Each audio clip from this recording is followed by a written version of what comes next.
What is up, ladies and gentlemen? Welcome to the WAN show. We've got a fantastic show lined up for you guys today. Absolutely. I will be apologizing to Elon Musk again. Nice. Better. Every week. And also not entirely. So if you enjoy that, then congratulations. You are alone. In other news, Dell has created a proprietary DDR5 connector, and it might be a good thing. What? Yeah, that's absolutely what we needed. Also, we are not introducing the labs leader today. We are pushing that back another week. So hopefully you'll be able to tune in and see that next week. And other than that, Europe inches even much more closer to USB-C on iPhones, which is fantabular. We've been talking about that for a long time. What one should I intro? I don't know. We're going to talk about so many other things. It's pretty clear that we are never going to introduce the leader of the labs, and they do not exist. Yeah. It's just a strategy to keep you guys watching the WAN show week after week after week. We should just never reveal who it is. Anyways, yeah, GPU. No, I'm not going to intro that one. Google is banning third-party call recording apps on the Play Store, which is actually kind of interesting. But yeah. Yeah. Let's go ahead and roll that intro, ladies and gentlemen. Wait, are we even going to talk? Are we going to acknowledge our guest? Not right. Whoa! Not yet. Oh. Okay.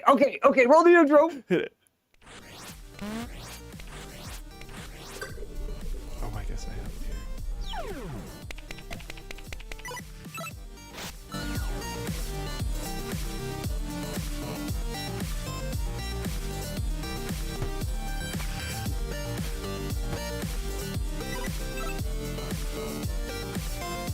Sponsors, you gotta unhide them. You gotta show them. Ah, there you go. And then hide it and show another one. There you go. Yay. Oh, geez. Yay. Thanks so much. We did it. We're back. We're here. Totally professional show. I absolutely love it. Yeah, it's fantastic. Why don't we jump right into our first topic today, which is to introduce our special guest who I unfortunately did not have the pleasure of meeting in person, Shank Mods. Hello. Hey! The best guest reveal ever. I know, right? I was here the whole time. Hey, how's it going? It's going good. It's been a crazy week. Definitely a crazy week. Do you guys want to talk about what you did? So, I don't know how much. Well, not in too much detail. Yeah. No, let's get some detail because the reality of it is I don't really know what happened. Okay. So Shank Mods reached out. He's like, hey, it'd be super cool to do a collab. And I'm like, well, first I didn't reply to your email for like a month. Well, Colton did, so it's all good. Sure. So anyway, once I finally clued into the existence of this email, I'm like, yeah, that would be pretty freaking awesome. What are we doing? And we kind of nailed it all down and figured out that you were going to fly out here and we were going to do an RTX 3090 gaming PC, right? In a Hot Wheels PC case. Yeah. And then you got here, you brought the case, you brought the plan, and I brought COVID. So I didn't get to participate at all. And then apparently you were like, oh, Linus can't be there. Well, that's okay. Who was your backup? Who was your next Linus? So I was actually, we were working with Alex because you were going to host, and then Alex was going to be the one who was like working on the video. Like he was going to be the one like doing a lot of the engineering production stuff. Yeah. And then when like the day before I flew in, Colton was like, oh, by the way, Linus is sick. Hold on, wait. One quick thing. I'm allowed to say I have COVID, but we can't disclose any particulars about anyone else's medical condition. I'm sure Alex doesn't care what we say, but let's just say Alex couldn't make it to work. Yeah. Okay. Yeah. So, and then, so it was out. I was talking with Colton, and he was like, yeah, Alex isn't going to be able to make it to work. And then I'm like, okay, well, at least we have Anthony, right? And he's like, about that. And then like whenever we were at the door and he was scanning in, and then his key didn't work, and I'm like, did you get fired for real this time? Like, are you gonna leave me too? It's gonna abandon you outside of the building. Good luck. Yeah. So. Less than half of the writing team is in office this week. This Yeah. has been the week from absolute hell. Yeah. We need to definitely get a shout out for James this week, who James has been I had killing a it. conversation with, and he's like, okay, realistically, I have so much to do this week. There is no way that we can conceivably do anything other than just put Shank mods in a room, and all of a sudden he's hosting an LTT. And I'm like, no, hold on. You know, he's actually a great content creator. I know I'm talking about you as though, you know, we're not right next to each Check out other his right YouTube now channel, because Shank Mods. yeah, 100%. Like great, you know, actual good YouTuber and all that, but he doesn't make LTT videos. Like we need Yeah. somebody on set who knows Yeah. our style. Yeah. My content's very different. That was part of why I wanted to kind of see Which how is your machine works behind the scene to kind of yeah. steal your thunder. So you ended up with you, Tynan from Creator Warehouse, who has never been involved in video production on our side at all, stuck in a room trying to mod a case. And I was like, no, James, you need to be there because you're the only one on the writing staff who's actually in. The only people in office were James and then our two newest team members, Ploof and Adam. Oh man. And they were both busy trying to get videos done for this week because we had no other freaking writers. Now, some people were working from home, but it's still more challenging. And then our most prolific host, obviously, wasn't in. So I want to hear more about this. Oh, right. So I wanted to say shout out James for making it work, being Yeah. able to be on set with you guys. Do you Yeah. think it was helpful having him there? James was awesome. James did a great job of helping kind of like piece the whole thing. Me and Tynan we had the build totally covered. Like we had a plan. We had the Yeah. stuff all sorted out. The one thing that but James was excellent because he was able to tie it all together into a story to really make it content, which was like he had kind of a overarching, you know, idea for kind of the narrative and how we were going to show it, what shots we needed and all that stuff. And we handled the build stuff because the builds are more my specialty, whereas Right. and less so. I'm like, I always tell people I'm not really a YouTuber. I'm like a modder that makes videos. So Yeah, that makes sense. And you know what? I told James, I was like, dude, if you are not on set, we are going to have a whole bunch of footage and we are not going to have a video. yeah, It is going to be worse. yeah. Like I was telling this guy over here, Luke. I was before the set. So for my Virtual Boy video, I just take my camera and I point it at my desk and I just have it rolling. And I had about 1.5 terabytes of 1080p footage for that video. 1.5 terabytes? Yeah. What? Yep. 1080p footage. Too. Yeah, I had to buy a new SSD to fit it all like on the edit drive. Like I had to buy a separate like edit drive to run it off of that because my boot drive filled up. So I'm like, okay, for that video. Oh my so gosh. I hate it so much. oh man, so yeah, I'm digging through all my. But the thing is, if like when I fried my screen, I caught it on camera. Like I just have to watch, and I'm like, what month was it when my screen blew up again? Like, you know, and watch back through at like quadruple speed, and then listen for me being all angry, and I'm like, I found it. Yeah, there you Yeah, go. Trevor W says, sounds like you need a NAS upgrade video or something. Yeah, maybe that'd be pretty cool. But We've got potentially a few of those. I had Dank Pods reached out to me about a like server or NAS upgrade video at some point as well. Really? Yeah. I guess maybe I could drop the news that we're working on one for Dream right now. Oh, hey, Ooh. there you go. Yeah, so that's pretty pretty cool. Yeah. Yeah. I should build myself a back door into it so that I can dig through his pictures and find out what he looks like. JK, dude, that is absolutely not gonna happen. I'm 100% respecting your It's your so not wanting illegal. to Yeah. face this. Yeah, 100%. Also, we're not even configuring the software on it. I wouldn't even be able to if I wanted to. Yeah. Hardware exploits. But yeah, I'm pretty excited. Oh man. Floatplane chat. But did he cheat, Linus? I'm gonna be honest with you guys. I do not. I'm sure give Linus a- has no idea. Yeah. That I is don't so not know. surprising to me. I don't know if there could be something less meaningful to me than cheating at. Okay, I shouldn't say this. I was gonna say anything less meaningful to me than cheating at a single player game, because technically speedrunning is not a single player game. No. It is a multiplayer competition that can be a single player game. And so, did that happen? Frankly, I just don't. Yeah. I just don't care. I know that community is probably still mad. I shouldn't say probably. It's very clear to me from reading the chat that community is still mad. I was gonna say next video on coming soon to LTT, apology video to the speedrunning community. Yeah. No, mad respect to the speedrunning community. No way. I'm just saying that as far as I'm concerned. Sorry, I don't want to make that video, please. No. As far as I'm concerned, this is a content creator that has done a lot of other stuff as well, who needs a NAS.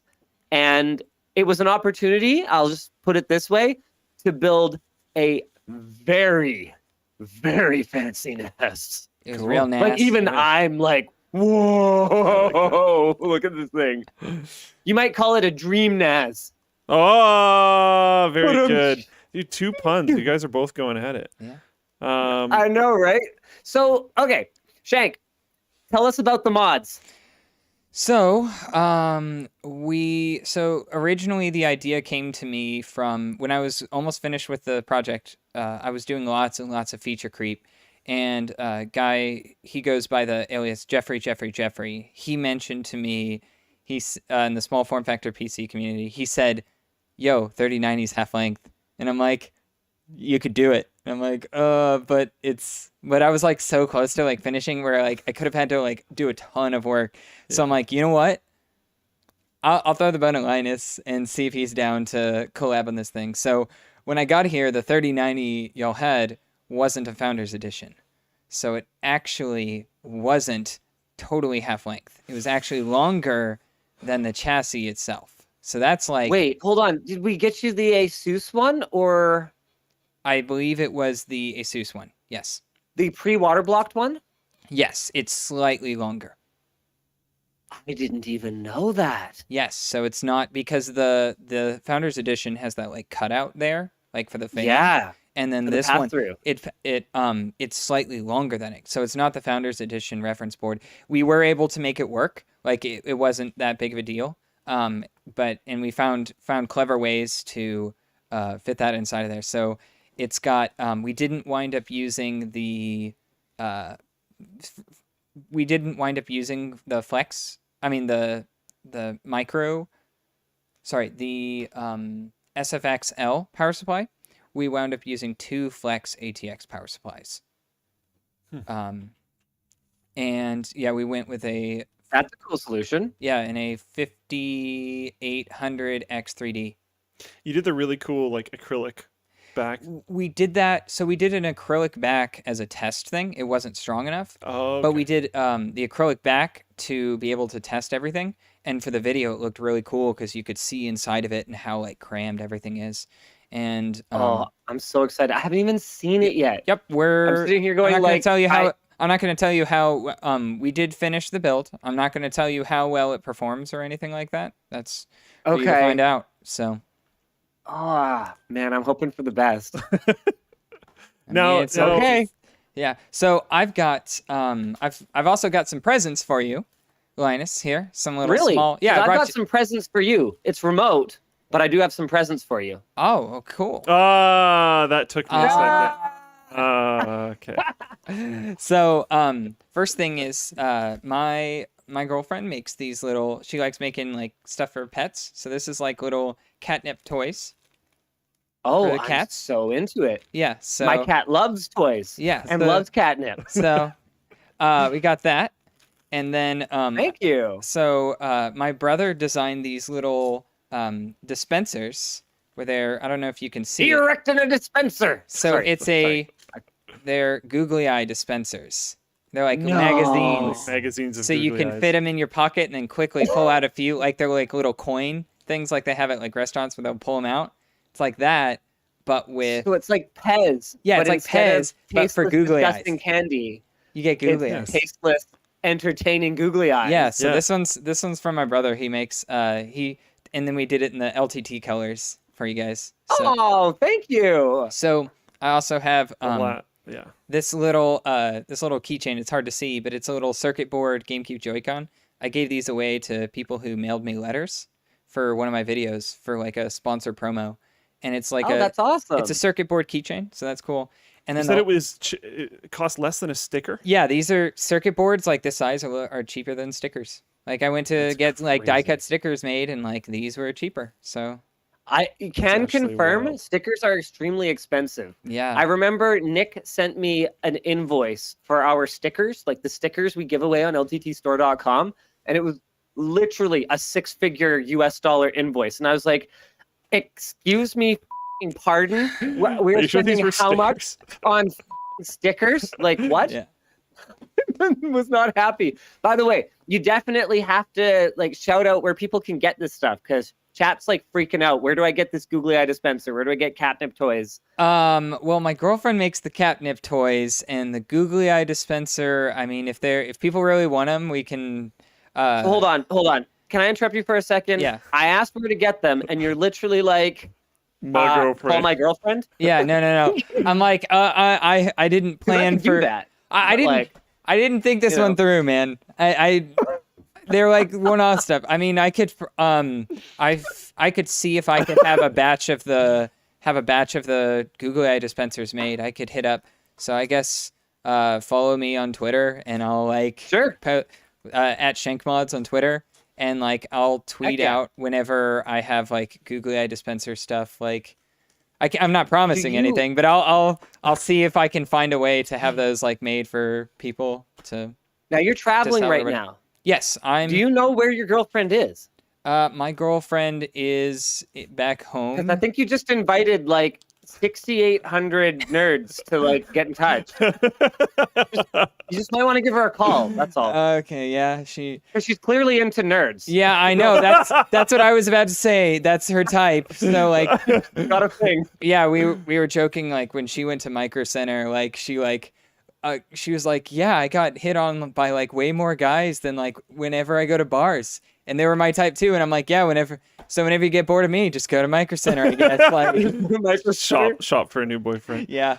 Yeah, they have all the greatest technology. They got GPUs, CPUs, Yeah. new BFPPUs. Yeah, just look for a graphics card, and that's what I always tell people. Like back when I used to work for Fry's, like whenever I had friends, I'm like, if you need help in retail, just stand in front of something really expensive, and then they'll swarm to you. Like, Makes sense. so I've got one more present for you, Linus. This one's kind of a big deal. This one's pretty Ooh, cool. Thank you. So you have, it's not like super, so don't get super hyped. But I know you've been complaining about your watch.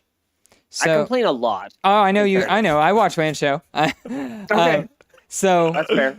you've been complaining about your watch and how you're like, man, you don't have one right now. So you were like, I hate how like the Samsung Gear, like it doesn't last a day, and you said like, I want something that just does like notifications and all that stuff. I kind of miss my Pebble and stuff. Well, as a Pebble 2 times Kickstarter enthusiast, Nice.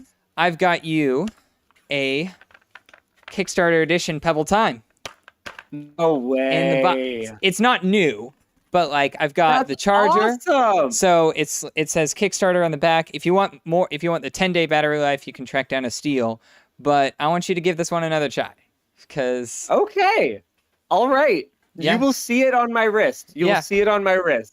I want to see if it meets your needs, because I've had this one my time steel for like the longest time, and you can see it in my videos. Like the battery life, even though lithium batteries decay and stuff, but because it started with a Still 10-day good. battery life, I'm still at like a week.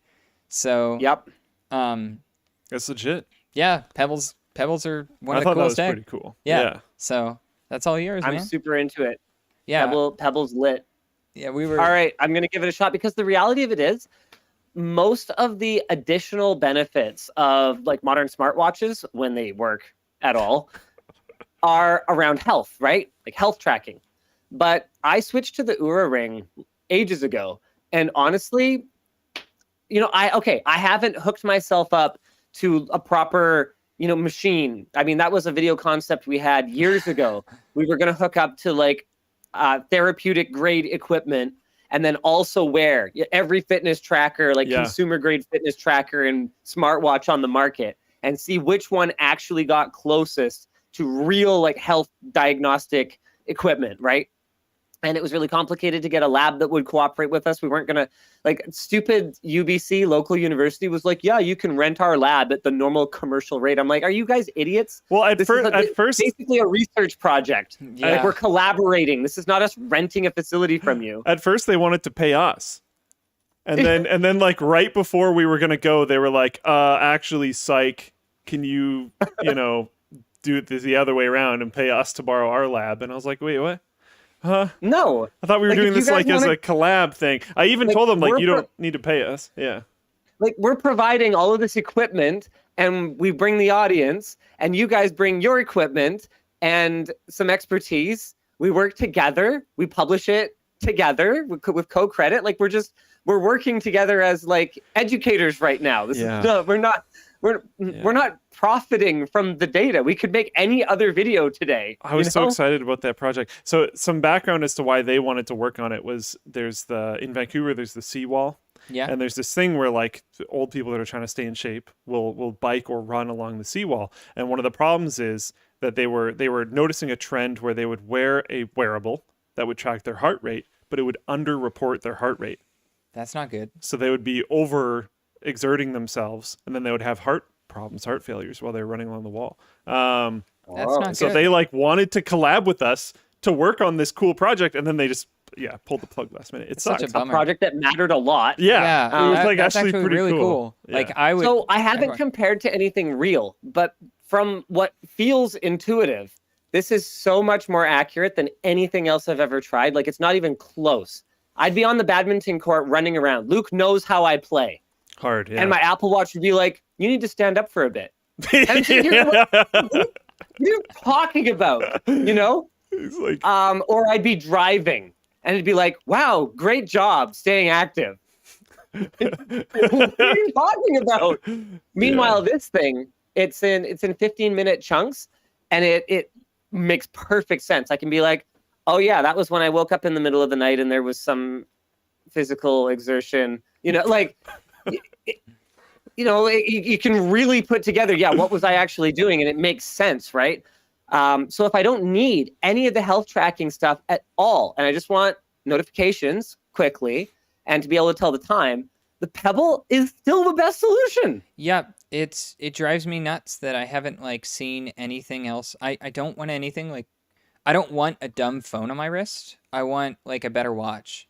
Because like with all the smartwatches, they're just like cut down smartphones and they're like, they pack on all the features that, it's like they do all these things, but like they don't do the things I want well, which is like to have a week-long battery life, to have a screen that's always on that I don't have to flick it and wait for it to boot up, and to tell the time. Yeah, tell the time and then show the notifications, occasionally control music and like be a watch. Like, so Pebbles are... You know what?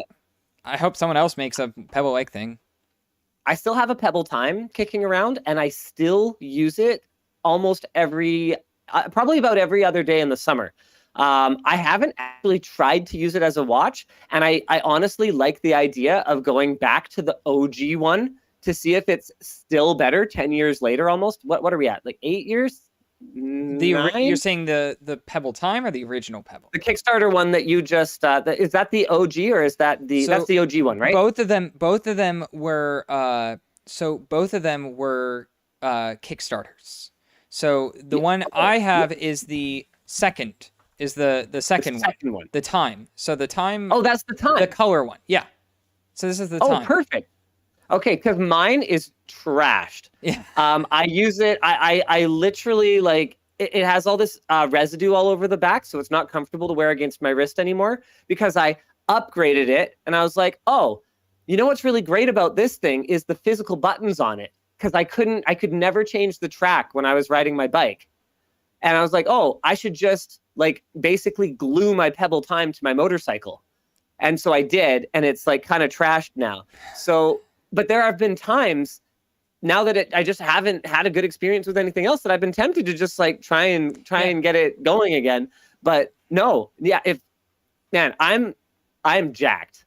Yeah, like I am jacked to go back to it. I'm gonna try it. That's it's one of the few. The Pebble is one of the few technologies where I am like gung ho. Like I'm like that, and I'm also like a tube monitor nerd as well. So like those two things are like two of the things where I'm just like, oh, yeah. Yeah, I love it. I'm excited. But all yeah, right, well, I think we're probably good there. Thanks for coming on the show. Yeah, it was cool that you were able to show the presence. Yeah, yeah. At like 5 or 5:30, I was like, oh, we'll start in like half an hour. Yeah. No, we've been hanging out. Yeah, it was fun though. Yeah. All right. My bad. Well, I'll head out. Thanks for having me, guys. Yeah, thanks for coming. Yeah, I'm so sorry I wasn't able to like hang out in person, but man, as the title of the video says, I like got COVID. So it's I was telling them I think it's kind of, you know, I've seen the bright side of things where I've gotten to meet and interact with a bunch of the people I wouldn't normally. So like rather than interacting with the people I see on camera, I've gotten to interact with a bunch of the people I don't normally see on camera, and I've gotten to see how, you know, kind of you can see how do I describe it? Like, because it was an unorthodox thing and it was kind of in chaos, I've gotten to see like more of it, and it's been really interesting to see like how more of kind of how the business operates and stuff, and also. It's been really, and also it's kind of funny that I can like tell people I've been in like the most unorthodox LTT collab ever, because not only were none of the main hosts in it, but I also walked away with less computer than I walked here, because I came here with a computer. So, leaving without one. It's like the only collab. So it's like the ANSI collab. So I thought that was hilarious. Oh man. Well, hey, maybe we can make it up to you and do something together on the NAS or something like that. I'm totally down to do something else. This has been a blast. The whole team, like you've hired here and everything, like they're all so cool. Like I hear a lot about them, but it was really nice to like get to like actually meet them. I say it all the time. The words that I use to describe my team that I think are best are world class. That's for sure. That's all there is to it. There's very few teams like ours that exist on this planet, and the fact that they were able to pull that off so short-handed is absolutely incredible. Oh yeah, I did not feel like did not have the manpower or resources or anything necessary. I felt extremely confident with your team's killer. You'll see when you see the video. I'm so excited. Yeah, the team's awesome. They pulled a rabbit out of a hat on this one. It was awesome. Oh, they can pull a lot of things out of a hat, I'll tell you that much. All right. Thanks for having me. I'm going to head off. Yeah, thanks, man. All right, thank you. See ya. I'm just going to just slide on over. Amazing. Absolutely amazing. And I will turn this way to talk to Luke now. I have 2 microphones. I have dual microphone power. Yeah. That's funny. Sure. Yeah, let's go with right there. Okay. All right. Well, do you want to jump into our first topic, which I guess our title topic is I got COVID. Yeah. It's been not that bad. I've had a lot of people express, concern and everything for me. The first couple days, pretty rough, really bad sore throat, wicked headache. So I guess I have one of the super headachy variants. I am I am vaxxed, boosted, and then second boosted. So, hopefully that is part of what helped me go this long. And oh man, can I just get out ahead of anyone in the chat that's like, see, the vaccine doesn't work. No vaccine is perfect. They like have different levels of efficacy, and this is all like very well documented. No, it's not perfect.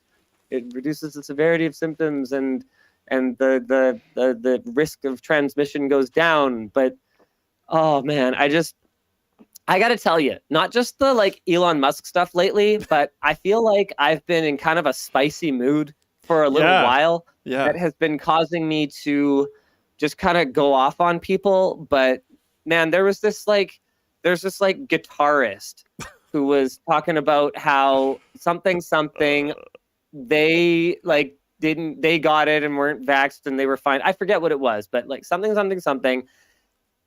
Oh no, I remember what it was. Their tweet was, "Admit the vaccine does nothing," or something like that, in response to me saying I got COVID.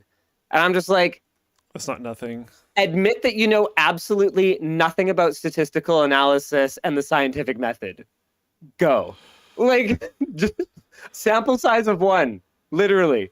And so yeah, I just haven't had the kind of patience that I feel like I like to think that I normally have for things. And maybe it's time to kind of have this conversation that goes, I've been trying some different medications for, am I frozen? Can you even hear me? I can hear you. You don't look frozen on my side.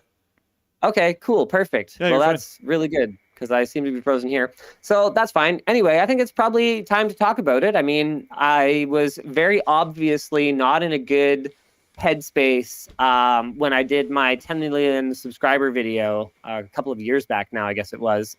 And over the last little bit, I've been experimenting with some different mood altering pharmaceutical strategies.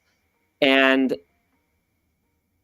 I appear to be receiving a call, or is that coming in through my headphones? I think that was coming in through your headphones. I was receiving a call. Cool. All right. So yeah, I've been trying a couple of strategies lately, and when you're weaning on and weaning off of these kinds of mood altering medications, it can be very, you might not even feel like there's anything different. You might not even feel like there's anything wrong, but you can be a little off. And I think I've been a little off for quite a while here. And so, it's not an excuse, but, I realized it was really a problem when I went off on a YouTube employee who happens to work on the mobile creator studio app team. Basically, I said something along the lines of, I had a call with you guys 18 months ago where I walked through a lot of the issues with the changes that you guys kind of suddenly started making after ignoring this app for a very long time.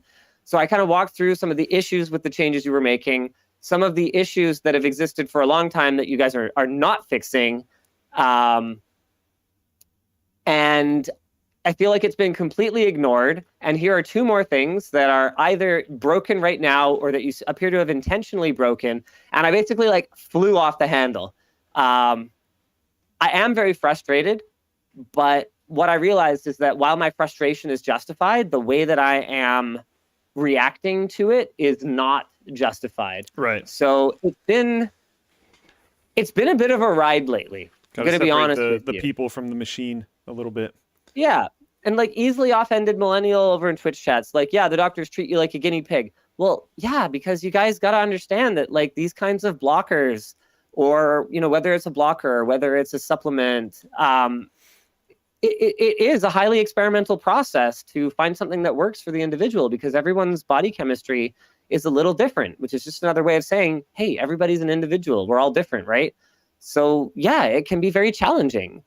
So the thing that I was really upset about with the Creator Studio app, I have since uninstalled it, because what I realized is that it's honestly just causing me grief to use a tool that it feels like every couple of months gets worse. and the problems with it don't become better. And so why do I keep looking at it? Maybe it's just not healthy to be looking at the stats this often anyway. So I'm just going to switch to using the desktop creator studio. But the recent change that made me extremely angry was that they removed the subscriber change over the last 28 days from the homepage of the dashboard and replaced it with your memberships change. And it's like, hey, can you guys please stop taking useful information that I need and hiding it away behind useless information that I don't need, which has been an ongoing pattern. I used to be able to see the likes and dislike counts for a video just in the content menu as I was scrolling by. So I could see like, hey, how's sentiment doing on the last few videos? Just like kind of at a glance. And now to find the dislike count, I kid you not, you have to click on the video, click over onto analytics, then you have to go to engagement, I think it is. It's either engagement or audience. Engagement, I think. Then you can see the ratio.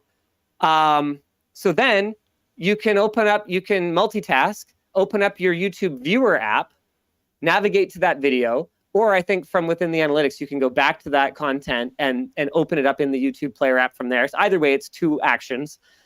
Then you can see the like count. So then you can open up your calculator, calculate it, and then you can finally get it. It's like this 9-10 step process when I just want to know what the sentiment is like on this video. So they just keep hiding things away. And it's this slow and steady march towards reducing our access to the data that I feel like we need to help us do our jobs, and adding features that are not useful from my point of view anyway. Fair enough. So I was really frustrated, and it's little things like YouTube has been eroding and eroding and eroding the data transparency of this platform the entire time that I've been on it. And they've been eroding and eroding and eroding creator control the entire time that I've been on it. And the fact that other creators aren't as frustrated as me is in itself really frustrating. Like, why wasn't there absolute outrage when YouTube threatened Social Blade with legal action for holding more than 24 months of creator stats live on their site?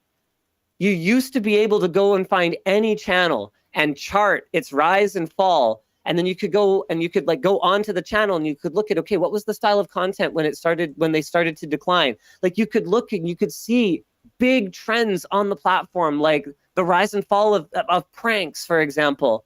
And you could track this, and you could make decisions about how you want to run your business. And instead, they are hiding that away. They're hiding exact subscribe counts. This is great. Who is this on Twitch chat? They hid estimated monetized playbacks from immediate view in the revenue tab. So you can see the way that the tide is going. And I went off on someone who's not controlling it, to be honest with you. I think that this individual controls some of the things that I was upset about, but they certainly don't control all of them. The overall direction of the platform to be, I think, really just more revenue focused and less YouTube, is just very clear. And so I got really angry, not because it was so much work for me to go and see what the net subscriber change on my channel was in the last 28 days. I got so angry because the thing that what it was replaced with was this memberships stat that most people do not heavily use, but I can see the direction that we're going. And I'm just so angry that we can't, clearly the writing is on the wall for subscribing to a channel in general. It already is just, what they might call an indicator, or a marker. It's just a data point. It's not actually a subscription. Yeah. The bell helps. The bell's kind of the actual new subscription. Yes, the issue with the bell is that actually getting a notification every time a channel does anything is a little much. Not necessarily the best. Yeah. And that might sound crazy coming from a YouTube creator. Like you would think, right? That obviously I would just want you to immediately drop everything you're doing and look at what I've done the second that it drops. But a notification in real time is not necessarily the best solution. Do you have any idea how few people actually click those notifications and immediately interact with the content? Oh, it's probably tiny. I've used I want you to guess. Take a shot at it. 15. 15% of the people who get it? That's your guess? That's the shot I'm taking. I have no idea at all. Okay. Let me see if I can find it. Okay, so here's a video called I Want to Love Apple, but they're making it hard. It has 2.6 million views from 2.1 million unique viewers. Okay, there were 974,000 Bell notifications sent. Wow. We got, and I kid you not, here it is, 11,500 views from Bell notifications. To be fair, I use Bell notifications, but I don't watch YouTube on my phone. So like I'll get a notification for a channel. Especially I will mostly Bell notify on channels that upload extremely infrequently. Because I find that like if I don't click on one of their videos, they're just gone forever. So I want to know when one of their videos come through. But I'll see the notification come in and then I'll bring it up on my computer. So that wouldn't count as a Bell notification thing, I don't think.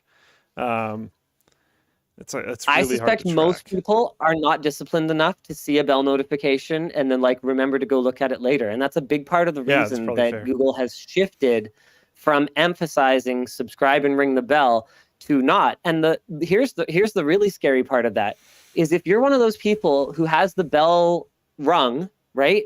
And you get that notification and you don't engage with it, or you engage with it for 5 seconds and you're like, oh, I'm at my bus stop, I gotta go. And you close it and you abandon it, that is actually a much stronger indicator for the platform that this is bad content that is going to affect the way that it gets served to the other. Oh, like that individual video. Because they're like, oh, your hardcores don't even want to watch it? Oh, wow. It's going to make it less likely that I'm going to get to be served to other people. The bell notification is like, so here's the thing. I get it. I get why subscriptions have become the way that they have, because it's clear that the recommendation algorithm is so much more powerful and is clearly a better user experience, or at least a growing user experience compared to the old way. But I don't feel like it has to be replaced with memberships. You know, it's just very obvious that instead of YouTube being willing to lead and have its own identity as YouTube, it's just looking at other platforms, whether it's Twitter with their super follows, or whether it's Twitch with their emphasis on live gaming, or whether it's TikTok with short form video. YouTube's just a copycat at this point. What's the last thing YouTube has done that has been a clear differentiating move that has demonstrated leadership in the online video space? Tell me something. Yeah, I mean, I can't think of anything. They Well, I like wanna hear from the initialized all chat. of it. Yeah, sure. I doubt they're going to be able to say anything either. Tell me something YouTube has innovated, guys. And so that's why I'm so frustrated. I rely on this platform. And you know what? Maybe our relationship is not perfect, but I think there's a part of me that loves it, right? Like it has changed my life and I believe the world for the better. So guys, can we stop it up, please?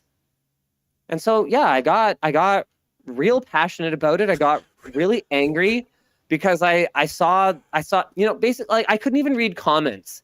It was completely bugged on my device or my account. I don't know what the issue was, but I could only see like 6 or 7 comments on a video. I had to go out to the player app for that. 18 months ago, I said, hey, there's still no way to see any kinds of stats or interact with people for stories in the Creator Studio app. I shouldn't have to go to the viewer app to create. That doesn't make sense. And they were like, oh, yeah, this is like great feedback. And then they sat and did nothing, removed the ability to meaningfully compare data period over period. Now all I have is this like, oh, this is how good it is compared to normal. Even though I showed them, I used actual data from my own channel when I had a 6-month decline where everyone partner manager, other contacts that I have at YouTube, my dashboard were like, this is normal, this is normal, this is normal, because it's this rolling, it looks at your rolling average over the last little bit. And so if you're down 10% a month for 6 months, you could be down 60% with it telling you it's normal the whole time. And I'm like, no, this is not useful. I need to be able to track period over period so I can see how things are going. And it's like, it's this constant march towards feeling better. And I'm like, you know what? My mental health is not better when you tell me everything is good and everyone likes your videos. And then people stop watching them. And all of a sudden I'm not making a living anymore. That's not going to be good for anyone's mental health. Oh man, now I'm going off on it again. I was going to say, I think you're starting to pop off. There was some examples that came up in Floatplane chat that I don't 100% know if they're legit or not, but chapters. Sure. Is one that someone brought up. Yeah, chapters are restoring functionality they broke 9 years ago. We used to have annotations. We used to have annotations, so you can actually create we used to do it. Remember? It's just a new version. We create of that, like a DVD menu screen with chapters. Now the current implementation is better, but my God, that shouldn't have taken 8 years. And then a fun, spicy one that I'll just throw out there is removing the dislike button. That was innovation, dude. Sometimes innovation is taking things away. Okay. That's following again. All they did was follow other platforms that don't have dislikes. Yeah. Floatplane chat, guys, you guys are going to start getting timeouts if you're going to keep talking about vaccine crap. Just cut it out. Yeah. All right, there you go. So I'm frustrated. And people are like, oh, millionaire problems. Yeah, they're millionaire problems for people who have 65 mouths to feed. I can't have my tools. Like, imagine you're a trades worker, right? Okay. And every day you leave the job site, the homeowner comes and moves your tools around or like breaks them. I'm just trying to do my job. Or right? just randomly like adds a restriction. You can't use this tool anymore. You're not allowed to use this tool anymore. Or you can use it, but you have to do a special dance before you use it that takes 30 seconds. Yeah. You can only use nails that you purchased within the last 12 months. Any nails that are over 12 months old are not allowed to be used. So yeah, I was really frustrated and I was really angry, but how angry I was and how I acted really opened my eyes to how I have not been level-headed. And I think this leads really well back into the last couple of weeks where we've discussed one Mr. Musk. So bottom line is, I think that the messaging around the attempt to purchase Twitter, which may actually go through from how it's looking right now. Yeah. I think the messaging of I will save it, I will be the hero for free speech that the world needs. No, these are not direct quotes, but I think the sentiment is pretty clear. I think it shows a narcissistic personality with a messiah complex, and there's enough information about this particular individual that contradicts some kind of grand, noble goal towards improving free speech in the world that, honestly, it's just offensive to me that anyone even believes it for a second. And the reality of it is that my head's not been quite on straight. And I went and I started drawing comparisons because I read a ton. And I don't always get every detail right. And the way that my memory works is like highly associative. Like I'll see a spoon and I'll be like, oh yeah, Cereal. That one spoon that doesn't match. I remember where we got it. Like that's just like I make jumps. I make connections.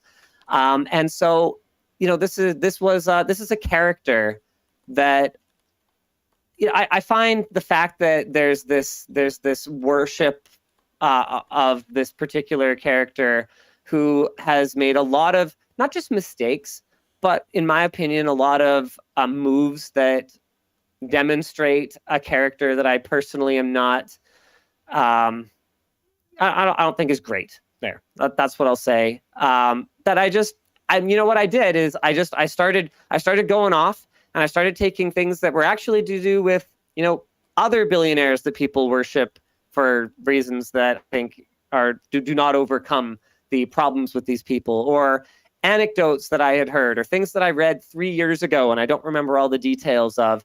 And so last week, there was an attempt made to kind of set the record straight. Honestly, I didn't do a good job then either. So this week, here's what I'm going to say. I'm going to keep it really simple. We had the writing team put together a list of, things that I either got wrong or were based on hearsay. And I just want to clear it up, okay? So the claim was that Musk was not the original founder of Tesla. Tesla was founded by Mark Eberhard and Mark Tarpenning in 2003. Elon Musk was an early investor in 2004. Okay, he was the lead of the first round of investments, as far as my understanding. Correct. Yeah. So there was some fighting about that founder title. I think I had said who I think I'd gotten wrong, who sued who. Bottom line is, founder, in my opinion, is you can just be CEO. Why do you need to be founder when you literally didn't found something? You could make the argument that you were foundational, or whatever. To me, it's a silly thing. It's an ego thing. I don't think it reflects someone who is healthy to get kind of hung up on details like that. And who was right and who was wrong with respect to the lawsuit and the argument about it. I've got an entire page on it. Honestly, I'm not going to read the whole thing to you guys because it doesn't matter. The point is that I said some stuff that wasn't quite accurate. Okay. But it's also just factually correct that Mr. Musk did not found Tesla in the sense that we would think of founding. Yeah, I tried to look up like what the media group. Yeah, I tried to look up like what the definition of that was. And sometimes, to be fair, it does get a little vague, especially when it comes into when people start opening things up for these investment rounds and stuff. Yeah. It has definitely happened before where extremely early investors get labeled as founders. I don't know if that's normal, but yeah, he wasn't like one of the literal initial OG founders. People. Yeah. So, but you know what? Maybe from his point of view, he feels like he should be because they wouldn't have gotten anywhere without him. So that's why I'm just saying, like, yeah, here's where I got the idea from. It's not actually technically wrong in that sense. But yeah, maybe he has an argument too. I no longer care. I've moved on. Sure. Honestly, it was just I went back and I rewatched the clip. Like my brain was going 2 steps ahead and my mouth was way back here. The thing with the whole like family treatment, really I was talking about choosing better heroes, and the person who was really horrible to their family was Steve Jobs. That's not really open for debate. Guy was like not a good dude. Yeah, I'm on board with that one. Yeah. As far as treatment of family goes. Now, this is all hearsay, but according to previous spouses, Elon's track record ain't perfect. Okay, that's all I'll say. Just to be clear, this is previous spouse, right? This is one person? Yes. Yeah. Well, 2 spouses. Grimes' allegations of like poor living conditions. Musk's own admission, this is great. He lives very frugally, but he allows himself this one luxury of a private jet. Yeah. Yeah, I mean, the stuff she was complaining about was like there only being like peanut butter and stuff. Isn't she like super rich too? Can she buy her own food? So it depends. I'm not going to pretend to understand their relationship dynamic because I was not there. Yeah. I don't know. Yeah. I don't know. Maybe she. Sorry, go for it. Maybe she could buy a new mattress. Maybe not. I don't know. So that's it. So I have definitely seen bits that give me reason to believe that he's not the kind of father that I want to be. Sure. There's a bit about how during the first part of an infant's life, the kid doesn't really need him, so Grimes is doing all the work. And I'm sitting here going, right, but like it's did it occur to you for 4 seconds that it might not be actually about the infant, like being helpful? Like, you know, I read stuff like that, and it's just like, clearly it just doesn't have a clue, right? And so, you know, no, I don't have anything concrete, but my vibe ain't great. So I'm still there, but I'm also, you know, I'm not going to make any kind of assertions. As for the claim that Tesla dissolved their PR department, I don't really know why there's any debate about this. They confirmed it. We no longer have a PR team. And the fact that anyone thinks that that is defensible is terrifying to me. It's absolutely terrifying to me to think that corporations should just not have to answer questions and should just decide they're just simply not going to answer questions anymore. Here's a potential flip. There's no official PR team for LTTStore. Like, I can think of a lot of places that sell things. There is. You can go on linusmediagroup.com, and we have an email called info@linusmediagroup.com that you can contact and ask a question. Of course, we have a forward-facing way to talk to us. Yeah, I mean, there's a like way to any talk. Decent company. There's a way to talk to Tesla as well. They didn't just dissolve the PR team. They made it so you actually cannot reach them. You can tag Elon on Twitter and hope you get a response. Yeah. Like, that is not, no. That's like actually not acceptable, especially for something where safety is such an enormous factor. Something where the costs for the customer are so high that when a customer has a roof fly off the vehicle because of your shoddy quality control on the way home from the factory, allegedly, you need to answer questions about that. People could have died. This isn't just like some media company where you might be like, hey, what brand of underarm deodorant does Linus use because Ed referred to it as cheap and I don't want to smell cheap. You know, like, that's the kind of questions people might ask us. We don't make life and death products. So it looks like they have press at Tesla.com. So they literally dissolved their PR department. So what does that mean? I don't know. Because, like, the thing that you brought up was that there's no way to contact them, right? But they have a contact. Oh, did they just not reply to it? I don't know. There's press at Tesla.com. There's EU press at Tesla.com. There's APAC press at Tesla.com. And there's China-press at Tesla.com. So Electrek can confirm Tesla has dissolved its PR department, technically becoming the first automaker who doesn't talk to the press. They have press emails. Hold on a second. AC here, we had a contact there. They told us they won't talk to us anymore. Yeah. So actually, we've experienced it firsthand. I don't just have to take Electrek's word for it. A Prime says, does Apple talk to us, though? Apple is also an astonishingly arrogant company with a really bad attitude. Fair enough. Apple, like Tesla, talks only to whoever they want to talk when they want to talk. Like, what do you want me to say? I mean, saying like, oh, Apple does it too is like, okay, yeah. And what's interesting is Apple did have press contacts for us all of a sudden when they needed something. And as soon as they didn't need anything, they took off again. I'm sure Tesla would be the same way. I can't help but think that a very large amount of companies... NR Stanley says the press emails go unanswered. Okay, so there you go. Okay.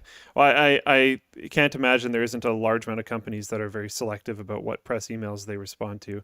I don't know if you remember back in the day. Legal would have to review a lot of stuff. I don't know if you remember back in the day, but even when Oculus was a part of Facebook, it was actually impossible for us to talk to them until I started just like harassing Palmer Luckey directly, and then we were able to get responses. So the problem with this, and the reason that I brought it up, was not necessarily to say that there's no one else who effectively doesn't have a press relations department or who just considers themselves above answering questions. Because really that's the attitude that we're showing here.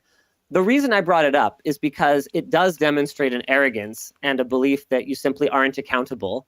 And it was while we were discussing that Elon is supposed to be some kind of free speech some kind of some kind of like paragon of. And you know what? Yeah, transparency, I guess, is not technically free speech. No. But from my point of view, they're both foundational pillars of a free society, I guess, is what I will say. And so what I did was, again, my brain was 2 steps ahead of my mouth, and I was making these connections. And that's why I brought it up, which is why it made no sense. Selbar said Elon dissolved their PR because he felt it was a pointless cost as it didn't shift their rep at all. Right. Because their rep was bad because they kept doing stupid stuff and having like bad QC and kept having scandals. Now, there have been times that I think that traditional automaker press has unfairly targeted Tesla. That's a fair criticism. Extremely, yeah. And lots of other groups as well. He's a very... I've actually been wondering how to phrase this over the last couple of days. He's a very conflict is very heavy around him, both in like support and attack. Like I can't think of all that many other people who have had companies out there that are so public and so welcomed by so many people, and then you have like people showing up to the Tesla superchargers and like parking internal combustion engine cars in the spots and like trying to like freak people out so that they'll leave the area, and like it's extremely contentious, and it's kind of hard to find articles a balanced take. Yeah, and we kind of added to that problem, but we didn't help. No, but it's very hard. Like I tried to do some research on a few of these things myself, and diving into quite a few of them, I was like, wow, I really can't find anything that isn't extremely heavily editorialized. One way or the other. Yeah, like just it's pretty. But if we just tough. If we slow down and look at the actions, right? Alex Clark is kind of mad in the Floatplane chat right now. He's like, hey, there's also the whole suing Top Gear thing. Yeah, suing independent media is like not cool, by the way. Yeah, they don't have to say nice things about you. You can not work with them again, by all means, and you don't have to reply to their emails. What did he sue them for? He sued them. I forget what you know what? I don't want to say. I don't remember the exact details. Didn't they fake some stuff? Wasn't that actually like? No, he tossed. Well, he lost. A judge tossed it out. Yeah, I don't know. Yeah. Mm-hmm. Who knows? Okay. So then, other things we talked about. Musk pumping up Dogecoin. I mean, please. Anyone who's going to argue that was a thing or was not a thing, excuse me. Like, come on. One thing we got definitely wrong was the Starlink aid to Ukraine. Tesla, SpaceX covered a significant portion of that, and that's actually good. A lot. Yeah. A+ good. Now you can get into a much bigger conversation around oh man, what's it called when you like whitewash your image or greenwash your image through like a just like negligible amount of philanthropy compared to your wealth? Oh yeah. We could talk about that, but at the end of the day, Starlink is a really important product. I mean, yeah, you have to be. Will actually be an enormous good for the world. Yeah, agreed. Profit, and I'm happy that they're doing that here, and I'm sure to a certain degree, it's going to act as an advertising piece because they're showing like, look, even in a crazy conflict zone, it's working, and like it's really helpful for people. And like when all the other infrastructure is failing, this is working. Like that's obviously a fantastic advertising piece, and I'm sure there was at least a little bit of motivation to do that. But like it's a little bit of an interesting path to go down when to try to say like, oh, it's I don't know. Using that as a negative thing, I don't think is fair at all. He was asked for it, and he supplied it. Yep. It's similar to a few other things in this doc where people are like, "Oh, like he did this thing, and it like wasn't exactly the way that I would like it to have been done." And it's like, well, he was asked for this thing, and he supplied it. Yeah. Like they provided what they were asked for. So you know what? That's something I got wrong. I managed to get misled by editorialized content about that whole saga, and I'm sorry.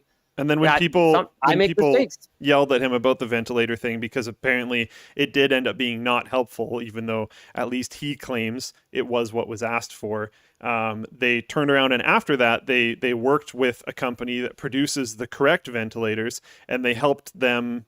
Like SpaceX apparently was like one of the few companies that could actually produce the valves that they needed for the ventilators.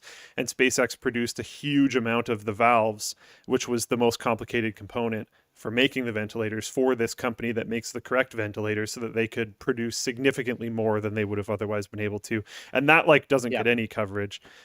Which again, I'm not trying to like be the weird nerd that dives in front of Elon to defend him, because I don't think he needs it at all. I am in no way interested in coming to the defense of billionaires, and you should know that if you've watched this show before. But I do want the attacks to be accurate and correct, and I think there is things to go after properly, and I think that should be all that is done. Zypher says, double standard much. He just finished telling Floatplane users to stop talking about a certain something, and now he's saying that independent media can talk about whatever they want. Which is it? Question mark, exclamation mark. There was a flame war. People were violating the terms of service of the website by personally attacking each other.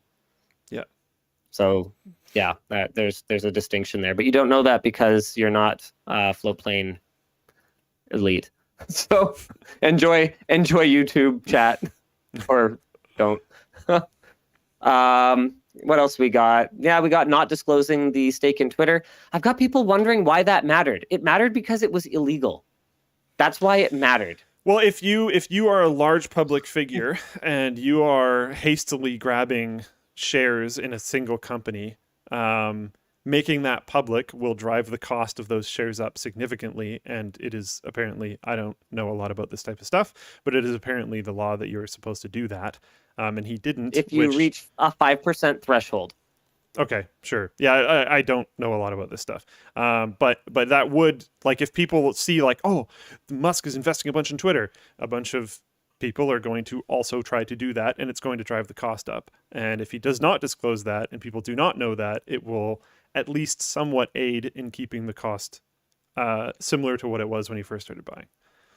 So he illegally suppressed the value of shares that other people unknowingly sold, even though legally there was supposed to be a disclosure that probably would have driven up the price of those shares. So basically, it was an example of what I consider to be extraordinarily unethical behavior and acting in self-interest that has been a pattern, whether it's Dogecoin or whether it's buying Twitter shares. I'm not impressed, and I don't have to be, because illegally manipulating stock prices is illegal. So there's that. Yeah. All right. Are A Prime and Alex arguing in Floatplane chat? You guys better not be. I don't think so. I'm not sure. Okay.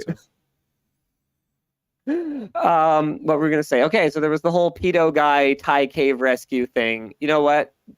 I'm just gonna say that was way more complicated than we gave it credit for. Yep. So sorry, I'm just never gonna talk about it again unless I like literally hire a dedicated person to go in and dig up everything about it. Yeah, you have to dive through the court case and like do all this. Yeah, it's a lot. Okay, which is a theme. And there's nothing in here about right to repair. Tesla is a horrible company when it comes to right to repair, and that comes straight from the top.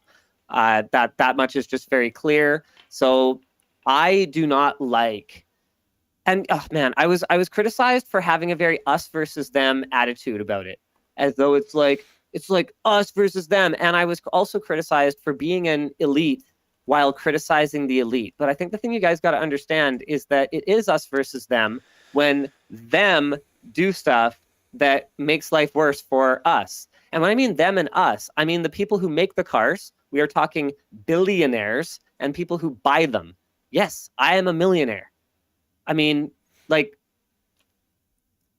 obviously, like there are sites you can go on to see, like, it's just common sense. We have 65 full-time employees. I am clearly hold on a second. Greg Schneider spent $100 to send this super chat. I watch every video and tell people to. I buy merch. First video where Linus is getting political enough to make me consider stopping. Just sad. Stick to tech and don't create division. What? What was political here?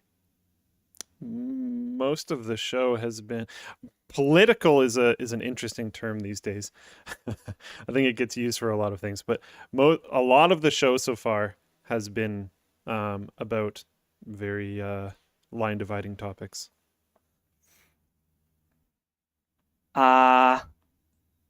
Okay. I don't know what to tell you.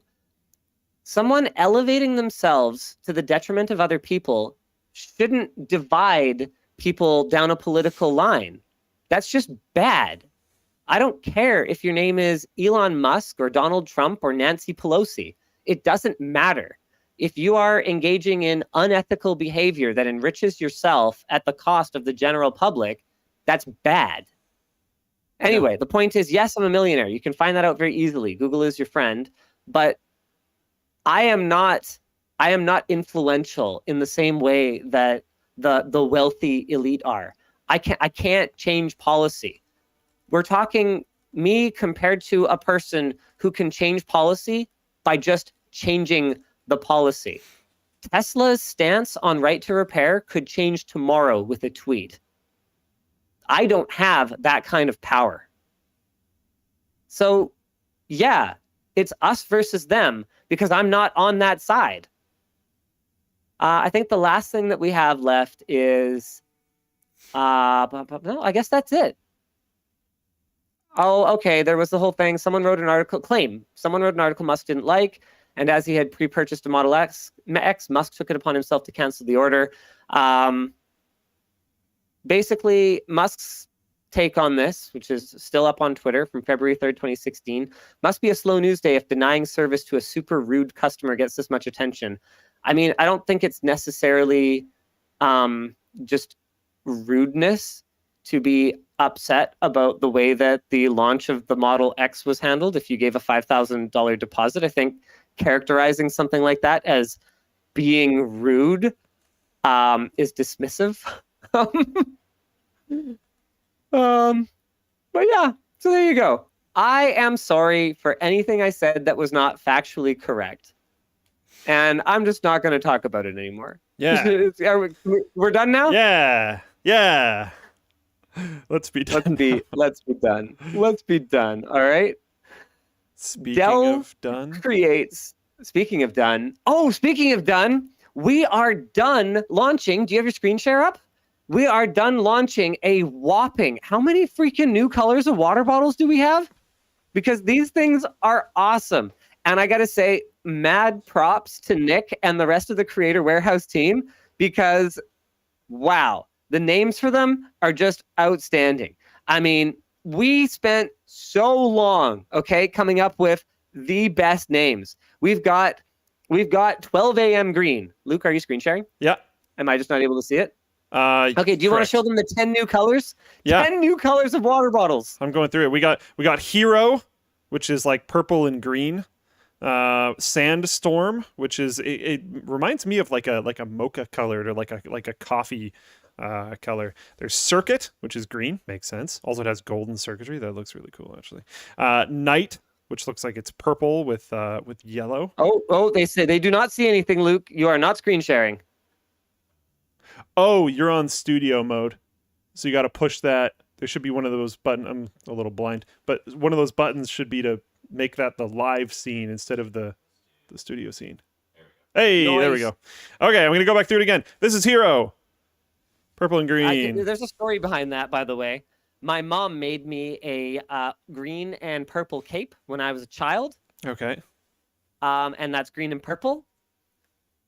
Yeah, makes That's sense. the whole story. It made me, for some reason, think of Teenage Mutant Ninja Turtles. I wasn't sure why, though. This is the one that made me think of coffee. This one's called Sandstorm. Cool. There's Circuit, which is, green with gold. Makes sense. Yep, sounds good. Night is like a purple and yellow. H2O2. Makes sense. White background. Blue printing. 12 a.m. green. Looks very like Army Drab. Blueberry Pie. That's a very funky combo. I have the Hero one. but they're all here on the table in front of me. Cream Scream looks like an almost like day theme Linus Tech Tips colors. Sunrise, blue and pink. Violet. Cream Scream is because we didn't want to infringe anyone's trademark. Cream Get it? Scream. Cream Scream, white and orange. Okay, gotcha. Yeah, I like Yeah. it. Yep. It's not just like a violent climax. White and black, I think, is pretty classic. Yeah, that one's old. Black and gold. Yeah. Okay, so we're getting into the Okay, more OG we can go colors. back. So I lied. The names were actually just like come up with. Oh no, you missed Blueberry Pie. Did I? I think so. I don't think so. Blueberry Pie looks amazing. It's purple and light blue. Yeah, I think I just didn't say it, but I showed it on the Okay, screen. cool. Yeah. So Nick came up with these names in like 2 minutes. Oh, well, they're good. So good job, Nick. Yeah. I think I came up with Hero and we worked together on Cream Scream. But other than that, yeah, Nick just like came up with it. But they're there, guys. Go check them out. Let's talk some tech news, shall we? Yes. Dell creates a proprietary DDR5 connector. And my spicy take on this, before we even get any further into it, is maybe that's not actually a terrible thing. All right. Now, this was written by Anthony, and I think he's editorialized a little bit in here, but Just a little bit. No. Oh, What? wait. Under embargo. Wait. Oh, shoot. Alex added some notes here that may or may not be under embargo. We just might not be able to talk about this yet this week. It's late, but I've seen him in the chat anyway, so I'm just going to call him This is why I Maybe a started terrible- watching. Fair enough. terrible Fair boss. enough. Oh, okay. This is why I started watching. Oh, okay.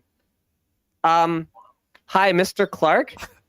Yes. So, am I allowed to say the things you said, or no? Yes, I've taken everything that's in there, and like the stuff that I can't say is not in there. Okay, cool. So it's sanitized. Yeah.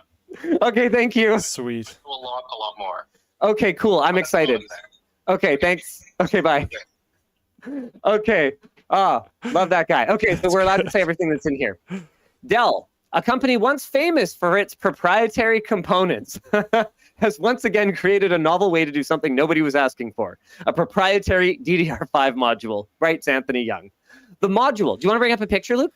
Called Sure. Compression Attached Memory Module, or CAMM, is described as a compact way to replace two separate SODIMM modules with a single one, which honestly sounds kind of cool, doesn't it?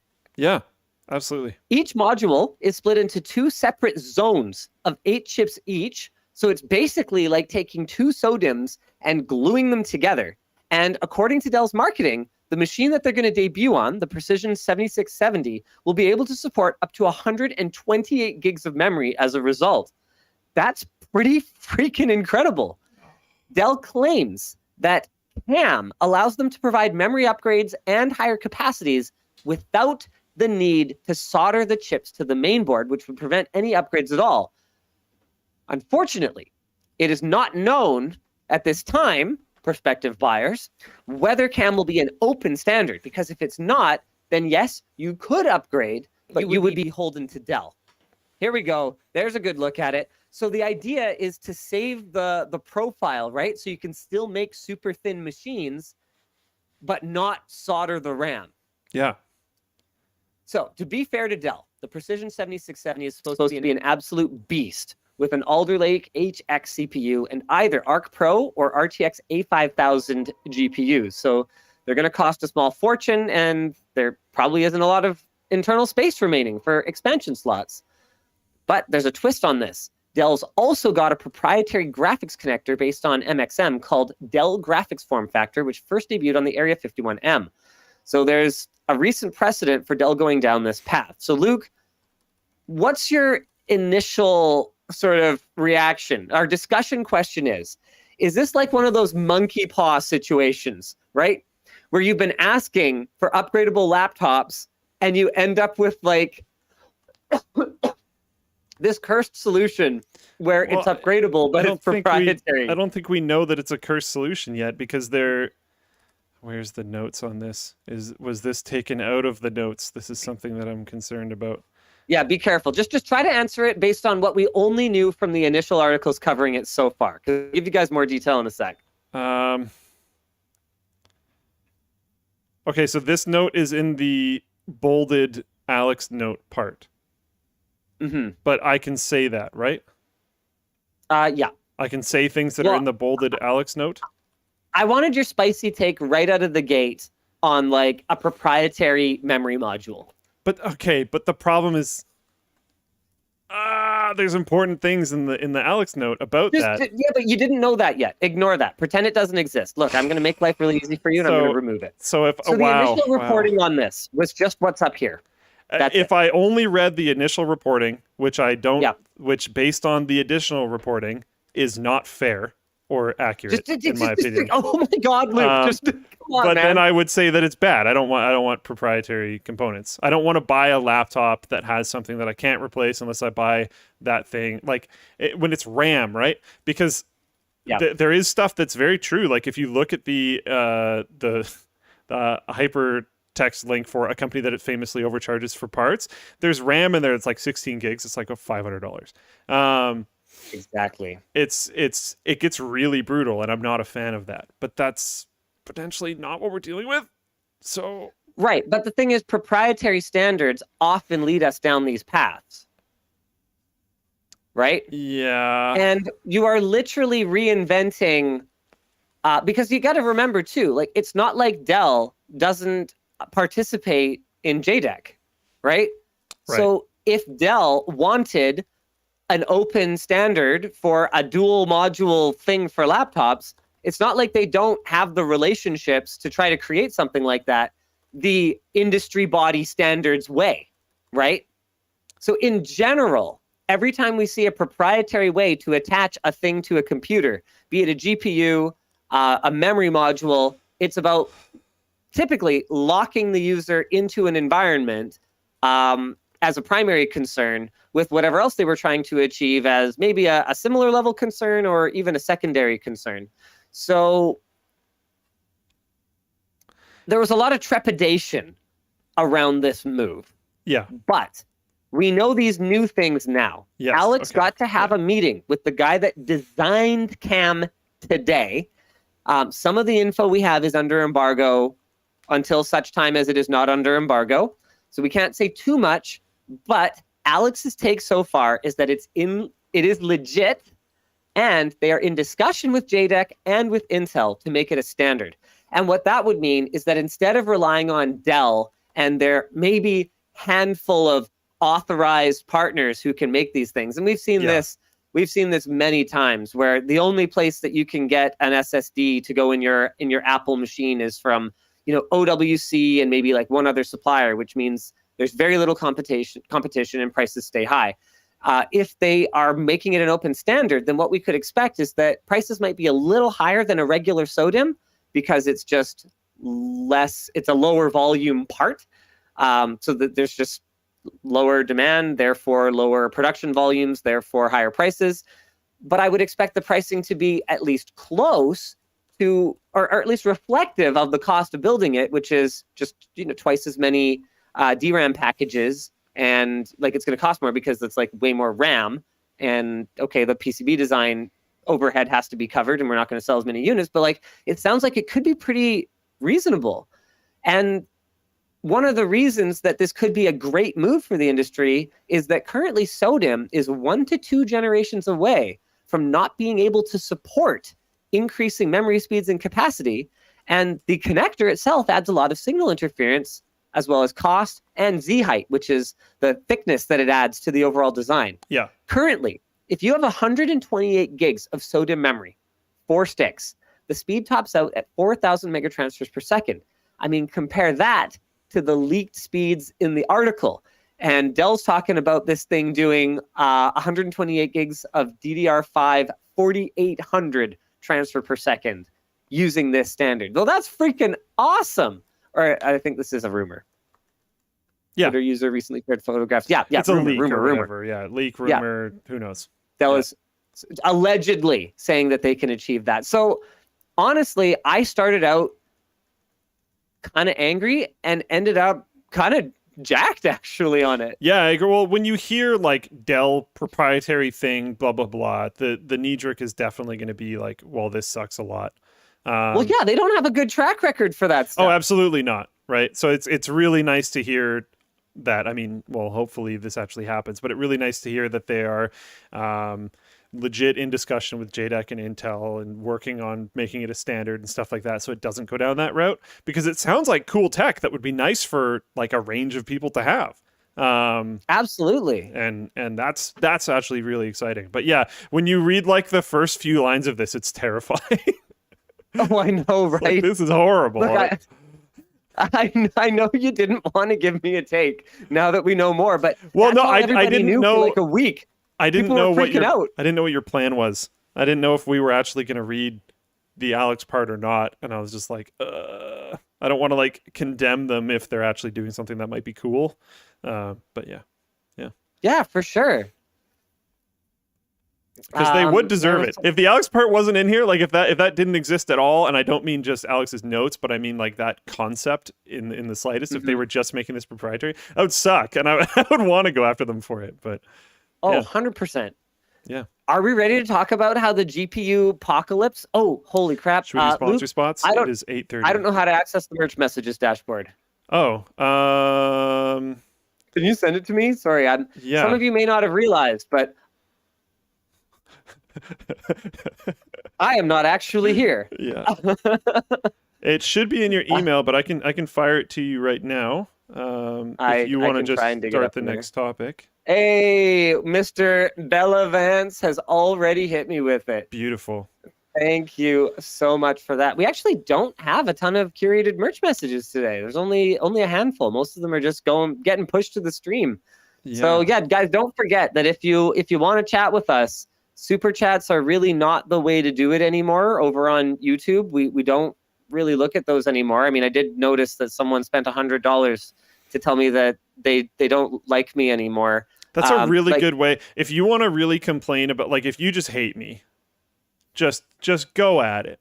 But like, tell me through merch messages. Buy stuff on the store.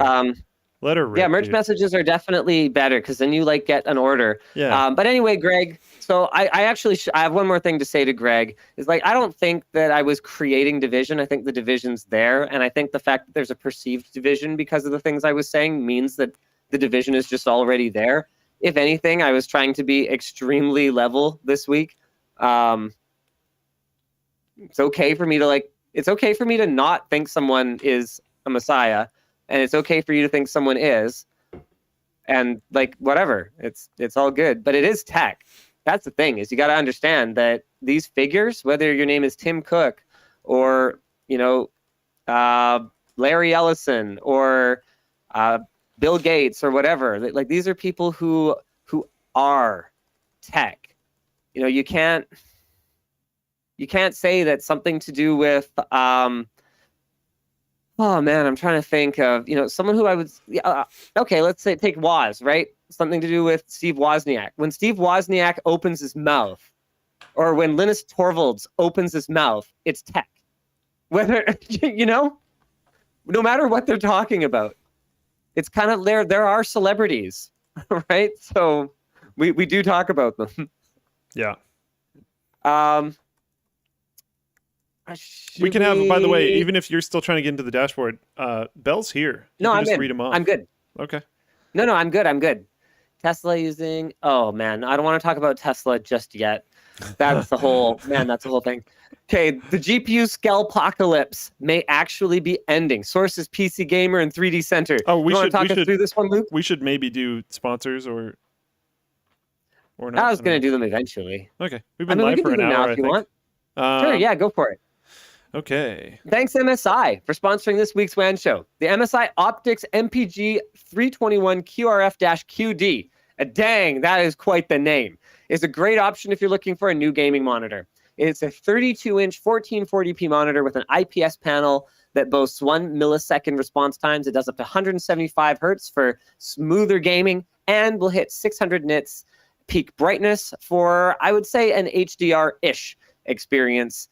The reality of it is, though, it's all about the value with this one. It's an excellent balance. Okay. So instead of going all the way to 4K, it's 1440p. But that means you can go all the way to 175 hertz, which is great if you're super competitive. Like, yeah, it only does 600 nits compared to, 1,000 or higher than that, like you might have on a creator monitor, but it doesn't cost $1,200, $1,500. It does have quantum dot technology. It is NVIDIA G-Sync compatible. So you're going to get great colors and you're going to get nice, smooth frame delivery. And you can learn more and purchase your own at the link down below. Good bang for the buck gaming display. The show is also brought to you by JumpCloud. If you've been in IT for any length of time, you're probably aware of how important the community is to many of us. How important community is, not the community. I mean, yes, both. It brings us together like our love of bacon, sci-fi, and gaming do. It's part of our DNA. And JumpCloud knows this and wants to give back to IT admins by creating a forum that welcomes and encourages the sharing of ideas, the asking of questions, and connecting with others. In the new JumpCloud IT community, they have spaces to talk about the big IT topics, hardware, software, network security, and best practices. Man, Luke, honestly speaking, how hard is it to find a community that really has knowledgeable people talking about like networking and security best practices? I mean, it's actually not that hard, but because of communities like this, there are places on the internet that you can go. I mean, compared to okay, hold on a second. I mean, compared to finding a community to talk about like the latest episode of your favorite anime show. Oh, like, yeah. It's niche. Yeah. And so that was my point. So it's important that entities are going out of their way to create these spaces. Yeah. And as the discussions grow, so will the topic areas, so you can suggest more. There's a lot to navigate in today's IT. Come and talk to your peers about navigating changes, keeping up to date, and networking. You guys can even see their career spotlight and advice columns, which are launching next month at community.jumpcloud.com or at the link down below. Finally, the show is brought to you by Pulseway. With Pulseway's all-in-one platform, you can centrally manage all of your desktop servers and network devices, making IT management easier. They have desktop and mobile apps, so you'll be the first to know when things go wrong, wherever you might be. You can run scripts, build automation workflows, remote control any system, resend user passwords, or even set up custom notifications for Windows, macOS, or Linux. Plus, thanks to their auto remediation technology and fully customizable end-user portal, you'll have more time for the things you love while Pulseway takes care of the rest. The best part, you can do it from anywhere. So what are you waiting for? Try it for free today through the link below and secure a limited time 20% off offer. I would like to talk about Google's ban on third-party recording apps on the Play Store. Yeah. Whoa. Hold on. I want your knee-jerk reaction. Knee-jerk reaction. Bad. Gut reaction. Bad. My gut reaction is bad. Sorry? Say again? Why? Why? I would throw exactly that right back at you. Why? Oh, okay. So now the burden of proof is on me.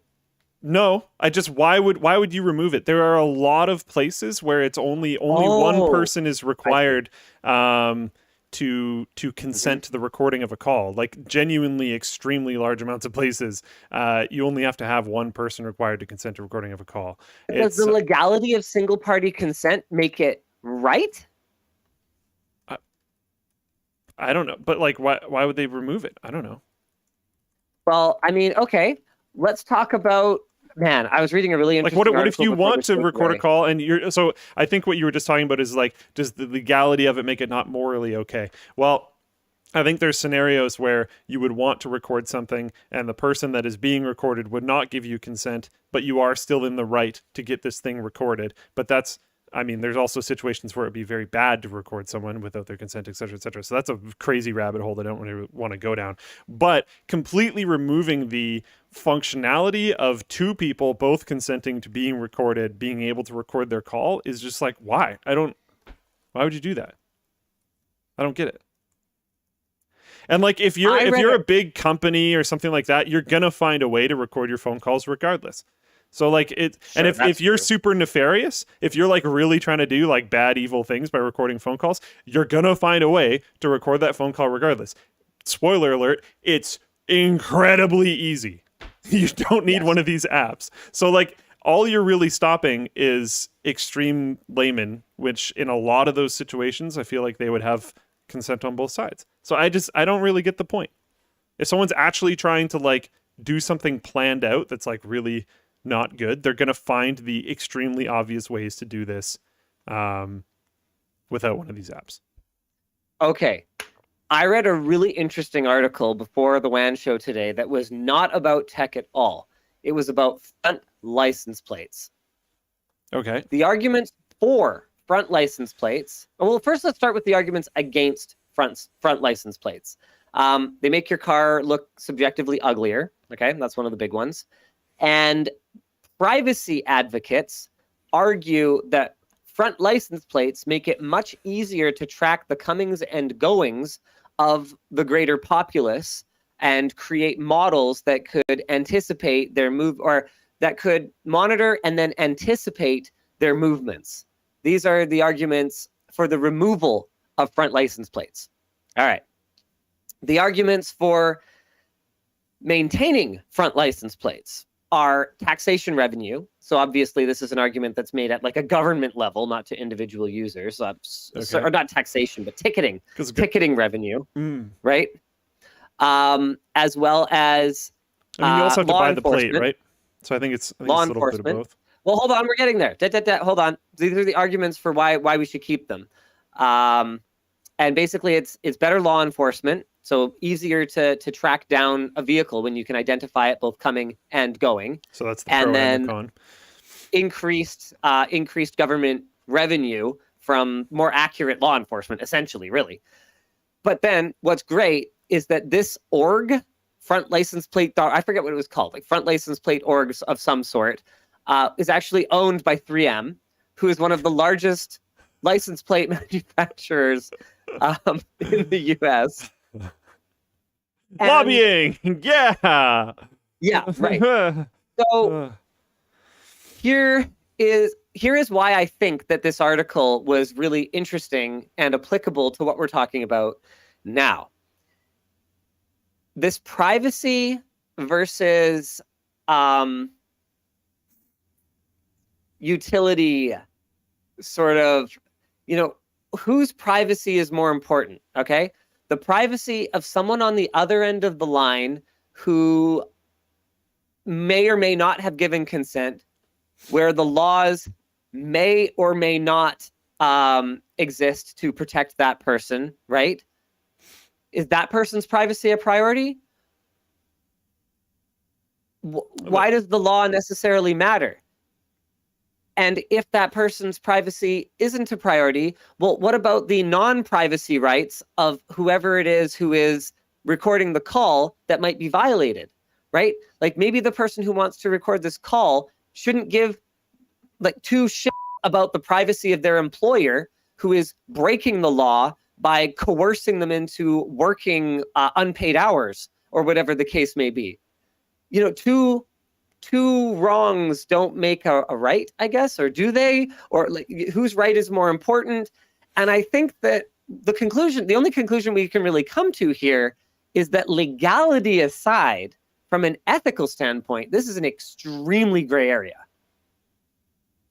Recording conversations with people. Yeah, because there's going to be times where people are doing it to protect themselves, and there's going to be times where people are doing it to attack other people. Sure. Okay, gray area. Yeah. So then, knowing how gray it is, here's what I'll say. If I'm Google, here's why I made this move. And I don't know why Google actually did this. Okay. They state this update is specifically targeted apps that allow audio recordings, but that don't notify the person on the other end. So if I'm Google, this is a cover my ass move. I don't want to suddenly be held liable when someone does use a non-notifying call recording app to do something nefarious. And so your question was why? Why did they do this? And I think they're just covering their butts. I don't think it's about legality. I don't think it's about ethics. I think it's about the lawyers being like, hey, this could be a problem at some point. And I think it's that simple. That's my take. And I know it took me a really long time to get there. I'm not running on much sleep. Yeah. Google, I'm looking into it right now. Someone, M. Kirsch. Sorry, I probably just butchered that name. But they let me know that Google apparently has call recording built in.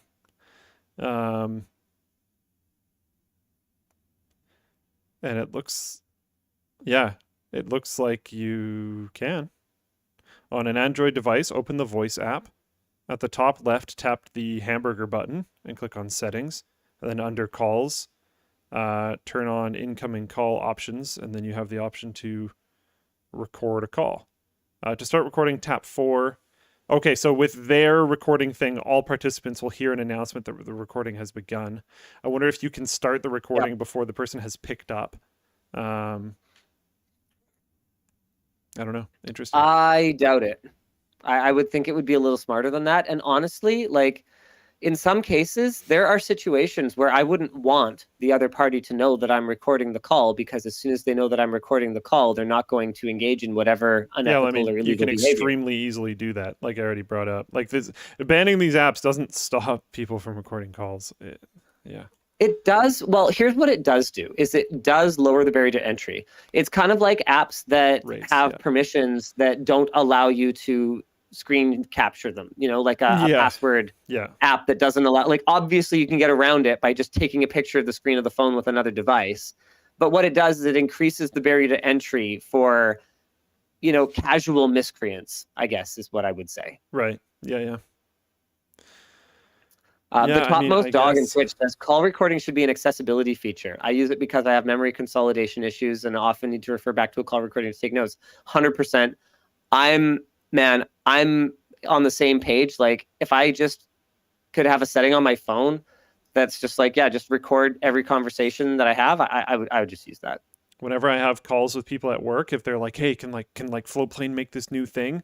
I'll have a call with them. I'll ask them right away if I can record it and just record the entire thing, because like they'll mention like some random feature that they want, and like if I don't document it perfect, and then you have to understand that you're doing that phone call game to yourself when you're trying to document that stuff, because unless you type it exactly the way that they worded it, you might write it down in a slightly different way than they intended, and then you hand that to a developer or whoever else, and they interpret it in a slightly different way again, and then you're so many layers of abstraction from the original ask, and it makes it complicated. So I like recording calls as well, but again, I ask people, I'm pretty sure we're in single party consent here in BC, but I still ask people because it just makes sense. Yeah, it's just polite. Yeah. Except for situations where it's not about politeness. It's about, your landlord admitting that they're rent-evicting you, or that they're evicting you because of the color of your skin or something. Then you want to needing that evidence. Yeah, which obviously they're not going to say if they know you're recording it. Yeah. I mean, with that said, it's amazing how many like obviously recorded, like where the phone is just clearly in plain view, recordings there are on the internet of people acting like absolute pieces of human garbage. I mean, there's a court case of one of those going on right now, but that's a totally different can of worms. The oh man, what's his name? Johnny Depp and Amber Heard. Oh, that whole thing. That's crazy. Oh, good I don't Lord. want to get into that. I don't know anywhere near enough. It took me a while to remember their names. I don't want to get into this. It's just, I know there's a bunch of like recordings of conversations in that. Oh yeah. I'm as far as I can tell, they're both going nuclear option, and just like, well, if I'm going down, I'm taking you with me. Apparently just neither of them are going to emerge from this looking good. I have no idea. I've not been following it. I don't know. Sorry, MTG Court? What is MTG Court? Apparently there's another high-profile Magic the Gathering? MTG is... What are you even talking anytime about, anyone says chat? MTG to me, I just think Magic the Gathering. I don't know. What are you even talking about? I know what we should talk about, which is the next topic. No, I know who MTG is. We're not talking about that. Sorry, what are we talking about now? I think we should dive into the next topic. Netflix shares? Let's do it. Or USB-C? Netflix shares. Okay, let's just start with this. Is Netflix completely f***ed? Like, are they done? I don't think they're done. I think 200,000 subscribers lost in a single quarter? They had 220 million. It's going to take a while for that to, completely get rid of all their subscribers. They did expect to apparently gain 2.5 million subscribers, and I think they're going to have to can that. I didn't know all of this was going on, but like a week or two ago, I canceled a Netflix subscription that I had like effectively gifted to my girlfriend because I don't really watch TV. Because I was going through like credit card statements and I was like, whoa, this is a lot more expensive than when I originally signed up for you. Can we cancel this? Because I didn't even know that they upped their rates. I guess their email for that went into my like advertising junk. Right. So I had no idea. And they upped it by like quite a bit. Like I feel like I'm paying significantly more than I used to. It's very substantial. Yeah, it's a lot. Like it's a lot of money. I think one of the problems that they have is that their shows, I think pretty much all shows these days are extremely expensive to produce. And it's difficult to sustain. Also, like sending that much data out, it's really expensive. It just is. Yeah, we legitimately actually know that what they do is really hard. Yeah, and they are very, very good at it. They are extremely good at it. Like they actually have people that work there that are masters at that type of stuff. So like I'm sure they do a very good job of making it efficient, but it's still really expensive. And it's this case of, I saw people talking about it on the tweeters, but it's one of those cases of where a lot of the share price or share value of Netflix was based around this infinite growth idea. They stopped the infinite growth and the share price tanked. There's speculation that their company is going to see a significant further dive. Like there's a highlight here saying they're projected to lose another 2 million by June. And I think that could be, a lot of people are complaining about the shows and the types of shows that are on Netflix these days. A lot of people are complaining, like me, like I had no idea there was any actual things going on, and I canceled it because I didn't realize how crazy expensive it was. But yeah, I think right? Because one of Netflix's biggest problems is when you have a subscription model, you have to hook people on something and then you have to keep them wanting it, right? Yeah. You have to keep them wanting it. And Netflix has developed this really bad habit of running a season or 2 seasons of a show and then just rug pulling people over and over and over again. And you get jaded. You don't want to get hooked anymore because you're just like, imagine if your dealer, stopped being able to give you the drug you like. Well, if every time they gave you something new and they gave it to you for a bit and they were like, sorry, I can't get that anymore. And you go through this awful withdrawal and they're like, okay, but here's something different. Why don't you try this one?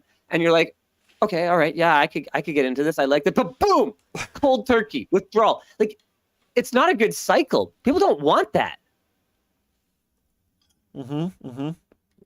And it's been such a pattern for them. And a big part of it is, like you said, the shows are so expensive.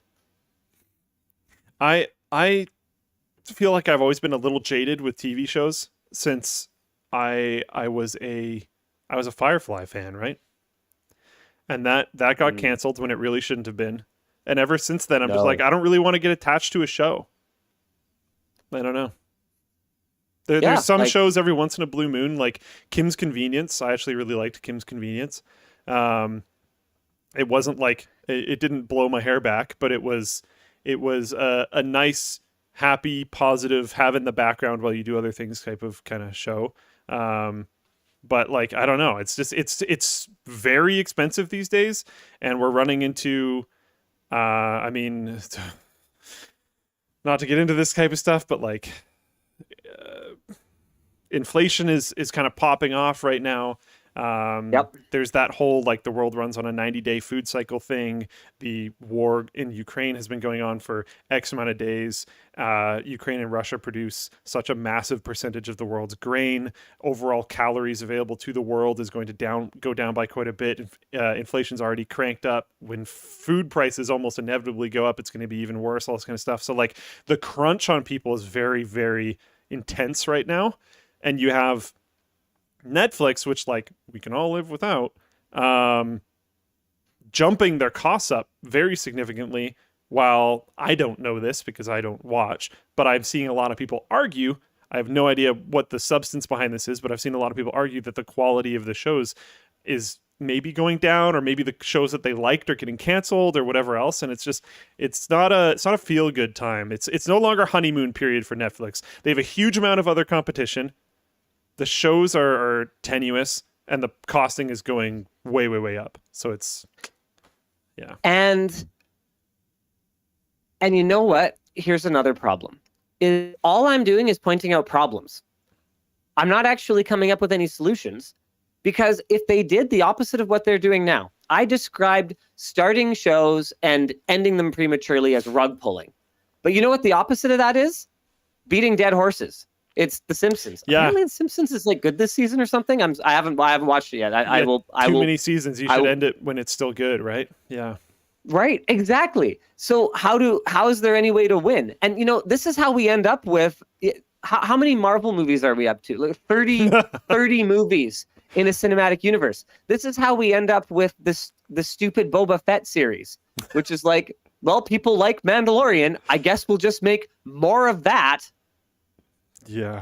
And so, you know, I'm sitting here going, hey, Netflix, your mistake was to try things and be creative and realize that not everything was going to work.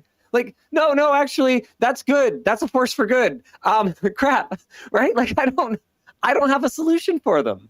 I think, and I mean, like, as if I can say anything that's going to be meaningful or impactful to someone who's like currently in crisis mode trying to run Netflix. So my opinion here is probably valueless, but I would argue that I think the costing of a lot of their shows needs to go down so that they become more viable, if that makes sense.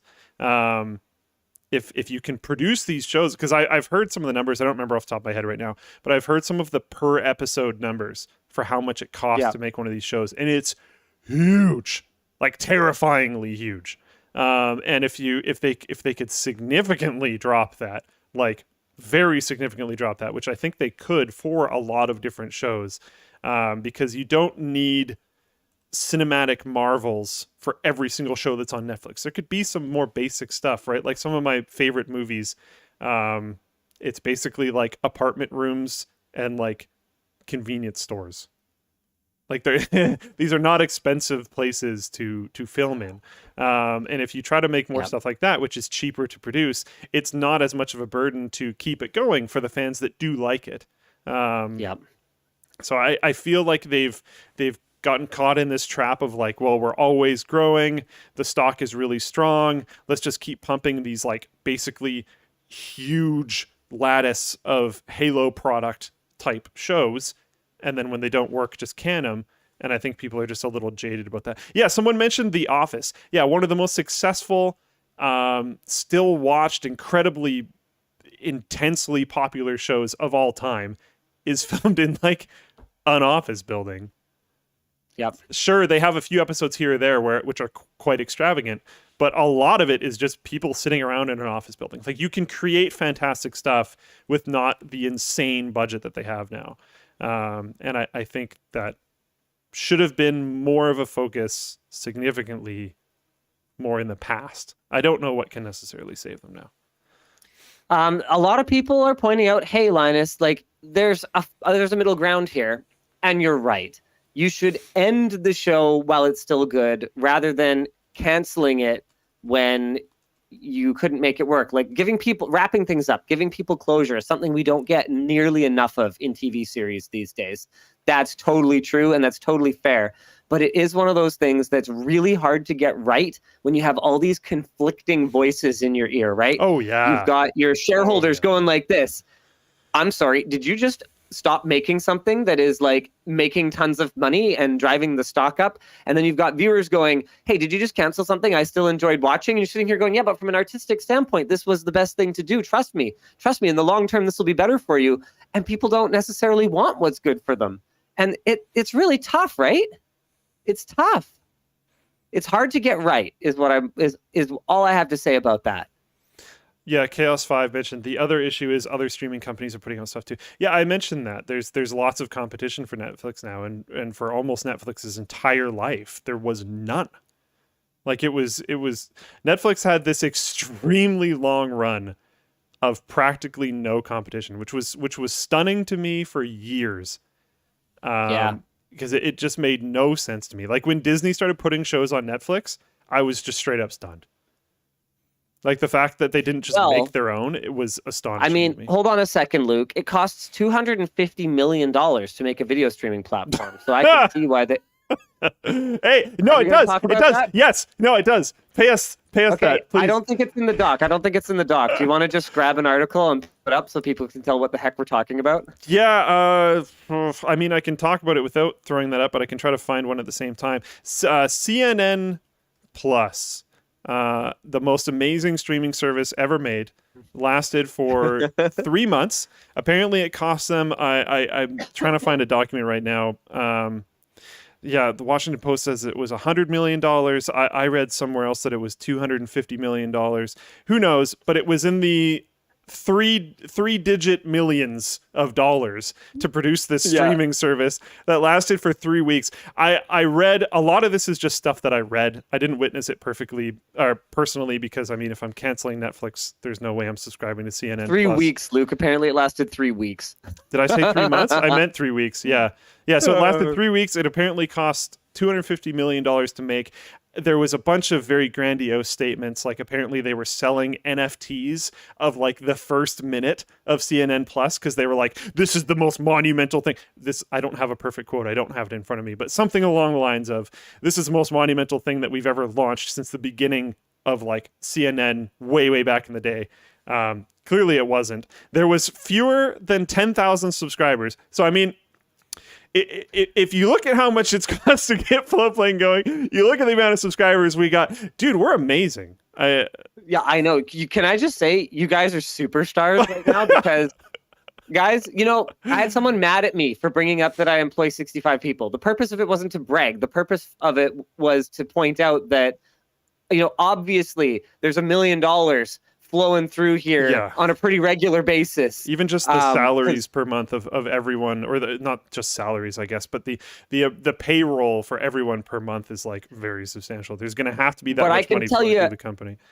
I'll tell you this much. My means are somewhere between what it takes to run a 65-person company and $250 million. And it's a lot closer. It's a lot closer to this one. Oh man, I can't believe someone should just make us an offer. Like, just be like, hey, can we just, instead of spending however many millions upon millions and millions of dollars to develop our own stupid thing, like, why don't we just license Floatplane, or why don't we just buy Floatplane from you guys, and Luke can just do nothing but like make the WAN show and hang out next to his pool all the time. Dude. Like, honestly though. I could make such a sweet WAN show if that was like all I did the entire week. The topics would be flawless. That'd be such a boring job. Yeah, I don't know. It's just it's stunning to me. The less than 10,000 subscriber number is the craziest part, in my opinion. The 250 million to make it, the 3 weeks that it was live, like both of those numbers are just individually brain exploding. Because like, how did they only give it 3 weeks? How did it cost $250 million to create? I heard a lot of this, again, this is just me reading things variously around the internet. I don't have sources right now. I heard that the CFO quit over this or resigned. I don't know if that's like the CFO of CNN Plus or if that's the CFO of CNN or what, but I heard that was a thing. The most astonishing thing to me, individually, is the less than 10,000 subscribers. That is an extremely interesting number because there's ESPN Plus, right? And I looked this up, and let me look this up again right now. ESPN like Plus 22 million or something like that. 17 million. I've read multiple numbers. The one that looks the most legit to me was that in Q4 of 2021, I believe it was 17.1 million. I've heard that number is over 20 million now, but the most legit one that I've seen is the Q4 2021 where it was 17.1 million. That's a lot of subscribers, right? You think about the scale. Like, CNN is huge. Yeah. And they pull in less than 10,000 subs? Like, what were you doing? How did you actually manage to screw up that bad? Like, it's like actually amazing. People are like, 10,000 subs still a lot, but okay. No, it's not. Yeah, but like, it's not though. Not on this scale. Like, that's the crazy part. Is like, like if you imagine That's what I'm saying, right? ESPN Plus, 17.1 million subscribers. You have to think about the scale that these groups are Like on. Floatplane, look, guys, LTT on Floatplane has around 20,000 subscribers. And but we're not like that is hating on that. We're not No. being like that's pretty, you know. No, that's a it's lot. It's not like that. Yeah. But it's a lot. But it's a lot in the context of it only costs a few million to build it. Yeah. like if that's the difference. Yeah, like it's if even if Linus Tech Tips had 10,000 subs on Floatplane right now, I'd be like, oh, it's pretty good, you know? Like it would be sustainable. It didn't cost us $250 million to make the platform, and we're not CNN. Like the scale here is just insane. I wonder what CNN's like revenue per year is. Is that a public thing? I have no idea. Man, news is just dying. That's a whole separate conversation. Oh yeah, for sure. Whole separate conversation. We're gonna bring it back. We're gonna bring it back for tech. We're gonna be finally introducing the labs lead next week. I promise this time. I promise next week. I don't think there's any way we can actually not do it next week. Like I think it's gonna happen. People on Floatplane are trying to calculate how much we make from Floatplane. It's going to be real difficult because some people pay for higher tiers and some people have tiers that are still grandfathered. I don't want to brag, but I think we're pretty consumer first. We could have increased rates when we moved off hosting it on the forum and when we moved to the dedicated site, but we actually put the dev resources into making less money. So there's actually a $3 a month tier that does still exist for what do we call them? The grandfather tier? Grandfather tier. I don't know what it's actually called externally, but internally we call it grandfather tier. Yeah. I can tell you guys, grandfather tier, we do not make money on you. There's so much overhead. Not great. It's just like in payment processing fees alone. Okay, apparently It's externally horrible. we call it OG tier. OG tier. All right. That's okay. That's because we love you guys, all right? Well, no, it's not. It's because we told you it would be $3. That's why. And once you say something, you're just kind of stuck with it unless you can make a solid argument for why not. And if the solid argument is just money, then why is that your problem? we didn't correctly anticipate how much it would cost to do this. That's okay. That's okay. Overall, the platform is sustainable and it's sustainable indefinitely. So it's not one of those things where we're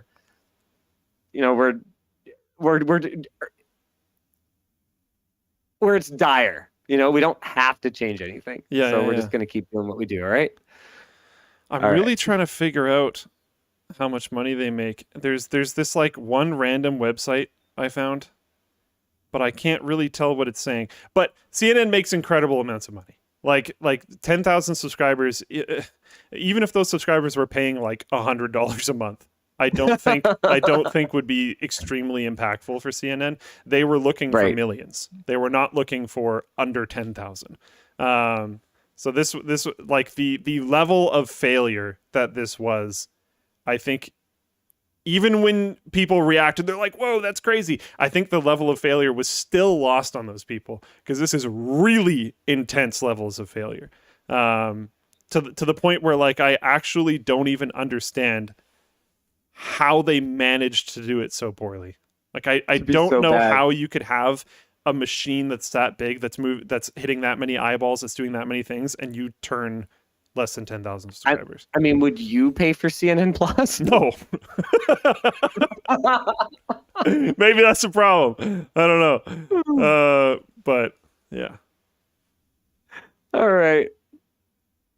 Let's go ahead. Is this a picture of A Prime's OG tier? Yeah, thanks for that, A Prime. I mean, you work here. You can get a free Floatplane membership if you want anyway, but whatever. No, I think it is. I think it's a screenshot of his free membership. Okay, is it time for us to talk about Tesla using engineering samples in their cars? Sure. Why Can I just not? say I don't want this to be political? Why Okay. not? Okay. I don't consider it to be political to say that using an engineering sample chip in a finished product, an engineering sample chip that has not yet passed necessary FCC certification, and shipping that to paying customers. Well, I'm right wing, so I'm not mad. But I'm left wing, so I'm mad. No, it's just bad. It doesn't matter. It's just bad.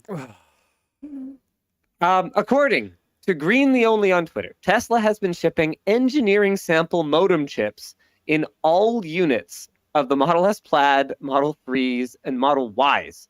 This means that Tesla allegedly could be using hardware in their cars that has not yet been verified by the FCC. Apparently, the Quectel AG 525R-GL was approved by the FCC in October of 2020, but all of the cars that Green the Only has checked have the ES declaration, an engineering sample marking on the spreader. It is possible that Tesla has been leaning on ES chips to alleviate some of the pressure of the chip shortage. There are questions of whether ES chips are ready to stand up to regular use. If they are not, Tesla might have to recall thousands of cars, including those sold in China, although this will only be a thing if the government ultimately looks into it. Oh, man. It says all the cars that Green the Only has checked. How many cars has he checked? Presumably more than 2, because otherwise it would be both. Right. It's also possible that these chips were made before October 2020, so they just had to be labeled engineering sample, but now they're totally fine to use in production. That is actually possible. Alternatively, they might be using chips that are marked ES and aren't FCC compliant. But since Tesla doesn't answer questions, I'm not really expecting them to say anything about this. Fair enough. Oh, man. I mean, you know what? Okay, you know what? I'm gonna present a devil's advocate argument here. There are also allegedly large companies going out and buying consumer electronics, both new and used, so that they can scavenge them for chips, including things like washing machines and dryers. So, is it ethical? Should it be legal to sell an end user a supposedly new product that contains a chip that you like melted down a dishwasher and desoldered the thing and put it in that? That doesn't. I mean, clearly, desperate times, desperate measures, right? That doesn't sound very viable. I didn't dive into that article very deeply, but yeah, this one's interesting to me because, like it was mentioned, like if this is manufactured in the exact same way as the released version, I mean, right now during a chip shortage, I would personally kind of rather that they were used. Like if it's the exact same thing, but like you said, they were just manufactured early before they were approved, I'd rather they were actually used than just like thrown away. And if it's the exact same thing, just one has text that says engineering sample on it and one doesn't, then why do I care? It's a bit of a concerning path to go down because people can just claim that it's the same, even though it's not. Yep. Sure could. But I mean, if they're not doing that, then I don't really have a problem with it personally. I mean, it's not like we've never rolled an engineering sample chip in production hardware. The difference is that we knew it was there. We put it there. Yeah. Yep. So that's pretty cool. In other news, and boy, this is going to be a hot take, unfortunately. Wait, Tesla overturned their... In other news, Tesla has stopped shipping cars with charging hardware included. They have overturned their policy to deliver every vehicle with a mobile charging cable and are now selling them separately. Prices are $400 for a level 2 charger and $200 for which one? Is that a level 1 charger? Based on feedback received, we will drop mobile connector price to $200 and make it easy to order with the car. Okay. So my take on this, which I actually posted on Twitter a little while ago, was honestly, I don't actually see this as I had more than one person pointing out that it would be hypocritical of me to do anything other than condemn this move.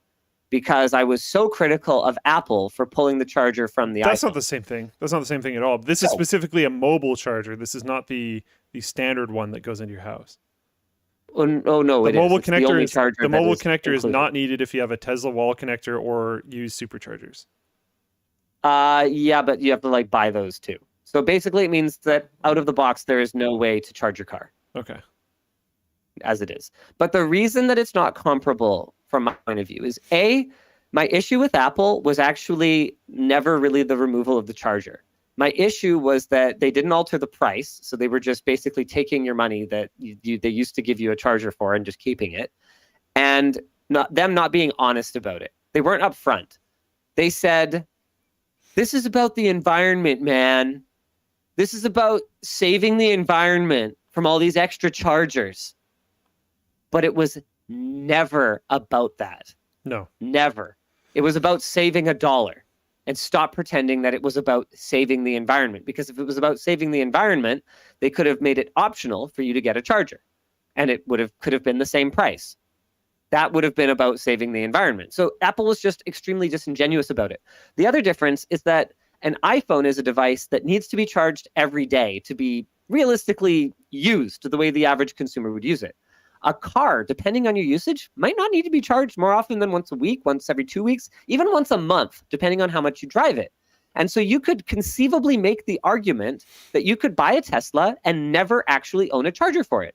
You could just charge at public charging stations or at work or whatever else. In fact, we have employees who drive Teslas who cannot charge at home, who only charge at work. Really? And so, yeah, this is not actually a product that technically requires a charger for use. Yeah. And So, it didn't include whatever the Tesla wall charger. I'm not very familiar with this stuff. It didn't include the one that you would normally use in your house, as far as my understanding goes. So like you're buying that anyways. So my take on this was just like, yeah, honestly, I kind of get it. I think that it sucks that it's kind of a stealthy way to issue a price increase. Yeah, it would have been nice It would have been nice if the cost of the car went down by like Sure. But let's talk about, no cars are going down in price right now. No. You can literally drive off the lot in a Toyota Sienna and sell it for $10,000 more than what you paid. Yeah. Like, that's just not a thing right now. And it's a lot better than the situation around, like, man, don't get me started on car dealerships and the US legislation around car dealerships protecting that whole business model. Like, you want to talk about really crappy anti-consumer situations. Let's talk about how buying a Mustang Mach-E involves paying way over Ford's advertised price when they do a national ad because of the behavior of their dealer network, who they have absolutely no way of controlling and no way of circumventing because of this utterly broken nonsense. But I shouldn't say law, because it's actually more of like a framework of laws that exists to protect this like completely outdated business model. Yeah. Like, man, it is. You ever want to go down a rabbit hole and end up extremely angry? Okay, go read about the protective laws around the car dealership industry in the US. It's bad. Yeah. Oh man. Yeah, it's weird. I haven't looked into it so much, but I know a little bit about it, and it's very weird. Yeah, I can't actually find my initial hot take, but some people were really outraged with me about it. I was like, what? It's not the only car that's like going up in price. Like, what do you want? Yeah, okay, there. I said it doesn't even need to be charged every day, and their charging infrastructure is top tier. Third-party chargers are readily available. That's another really important thing, is you don't actually, if Tesla is assigning a $400 value to this thing, then maybe you are better off with them putting that $400 of value on something else if you can get a deal on a charger somewhere else. I said third-party chargers are readily available. I never touch my OEM charger. That's true, because I'd rather have a faster one that I purchased aftermarket that is fixed in my garage. I just never use it. Yeah. Fair enough. That's what I'm saying, is like, I'm not familiar with I don't have a Tesla, never owned a Tesla, haven't looked into buying a Tesla. But it's my understanding that the mobile charger is not the standard one that you will usually use in your house and stuff. So Okay. I don't know. Inferno 011. Linus, by the way, Elon advocates for getting rid of dealerships. Yeah, but it's not some kind of white knight it's not a white knight pro-consumer stance. Dealerships actively, like the dealership laws that I'm talking about, actively interfere with Tesla just selling more cars. So whether he actually cares about the average person and the struggles and the impact this has on them, impossible to say. It's just very clear that there's also another agenda there for Elon. He doesn't get any brownie points for advocating for things that help make his company more money. That's not how this works. Yeah. Are we ready to talk about the GPU scalpocalypse actually being over? Can I hot take again? Yeah, because I feel Are like you ready? I might have one as well, but yeah, go for it. Okay, for the first time in over a year, GPU pricing is down to just 12% above MSRP in Europe, specifically in Germany and Austria. German tech news site 3D Center recently published their findings analyzing the price trends over time with detailed tracking from January of 2021. They show the initial spike in demand following a boom in Ethereum pricing, followed by a slower increase in spite of high ETH pricing thanks to increasing supply, blah, blah, blah, et cetera, et cetera, et cetera. If this trend continues, GPU prices may be mostly normalized by May, June. It is worth noting that 3D Center excluded the 3090 Ti from the graph since it wasn't available till recently and arguably isn't really all that available anyway. Fair enough. All right. With averages across the lineup falling, one GPU has stood out as consistently above MSRP, the 3080, which is highly sought after as the reasonable high-end option, at least compared to the astronomical pricing of the 3090 and 6900 XT. And Anthony notes, anecdotally, local computer shops are still selling way above MSRP for both teams, but prices are getting lower. Here is my tinfoil hat conspiracy theory hot take. Are you ready for it? Yes. Let's see if it's the same as mine. It is late April, which was supposedly Intel's launch date for Arc. So the whole thing was fake. There was no inflation. There was no increase in component prices. It was just what the market will bear, and you, the consumer, can go yourself. Because if they were able to turn on the spigot, that, like, the timing is so perfect. The Arc's not here yet, so I think a lot of people might not necessarily put this together, right? But this is when Arc was supposed to arrive. So the fact that Arc isn't here yet means we're not like quite at what prices are supposed to be, because there isn't actually a competitor to respond to, but they clearly have built enough boards and altered the flow of these cards, because you got to remember, these are decisions that are made months ahead of time, right? These are projections. Yeah. We are seeing cards in the market today that were projected anywhere from 3 to 9 months ago, right? So they had no way of knowing that the production that they were doing today was not going to have a competitor to compete with. So, like, it's still going to drive pricing down because there is still competition between board partners, for example, who all want to shift through the GPUs so they can get more allocation, so they can sell more GPUs. But for NVIDIA and AMD themselves, they got to be kind of sitting there going, where else shoot? Because Arc ain't actually here yet. But here we are. My version of this is I don't think it's over. I think this might be, and I could be wrong, and I hope I am. But I think this might be a short breather between spikes. I think with the neon supply, as is noted in this document, impacting chip production, we read an article, I think it was a couple weeks ago, about how right now we're struggling with chips. Sorry, maybe both, to be honest. Knowing this community, but right now we're struggling 99 problems, but a chick ain't one. Right now we're struggling with chips, but it's looking like in the future we might be struggling with wafers, because wafer production is potentially falling behind, and yada yada yada. Yes.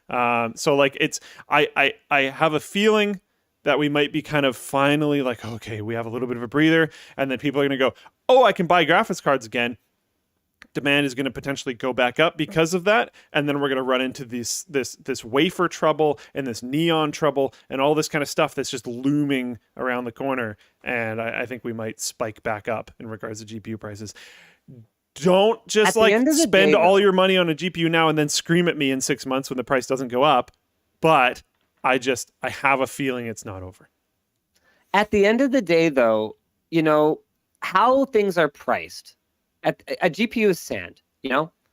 There's sand, there's production costs, right? There's R&D, right? There's the facility that it actually has to be built in. There are people that actually have to run this facility. That cost, that material and labor cost, is not reflective of what is charged for the final product. At the end of the day, it is priced based on what the market will bear, not priced based on what the actual cost is. So what we're learning is that, yes, inflation is a thing. Yes, materials prices are going up. But if push came to shove, there was enough margin in there that like they could have done it. So that's the tinfoil hat. It's not really just sand, right? Like you can't just like go to the beach and make a CPU. Yes, I know. But the point is, I had a contractor tell me that there had been an increase from their 2021 to their 2022 rates of like 60% on some aspect of our bill due to inflation. And I'm sitting here going, oh, okay. Did that vehicle you already owned go up in price 60%? Did you actually if I go talk to the person driving it, did they get a 60% raise? You know, I just want to understand what is inflation to you? No, that's good. Did your costs actually go up? Because that's epic. Our costs have gone up. LTTStore, our costs have gone up on water bottles, on t-shirts, on transport. They've gone up. But the thing you got to understand is that when a cost on something goes up, that doesn't necessarily immediately mean that the end price just goes up by that amount. You know, okay, let's talk wafers. When wafer costs go up 200%, that doesn't mean that CPUs need to go up 200%. Yeah. Because of the cost of creating a CPU, that wafer might only be 2%. So when it goes up 200%, we might only be talking about, you know, a 4% increase in the total cost to produce this product. And when you look at the margins of a company like an Intel or an Nvidia, could they have absorbed 4% for you? Yeah, they could have.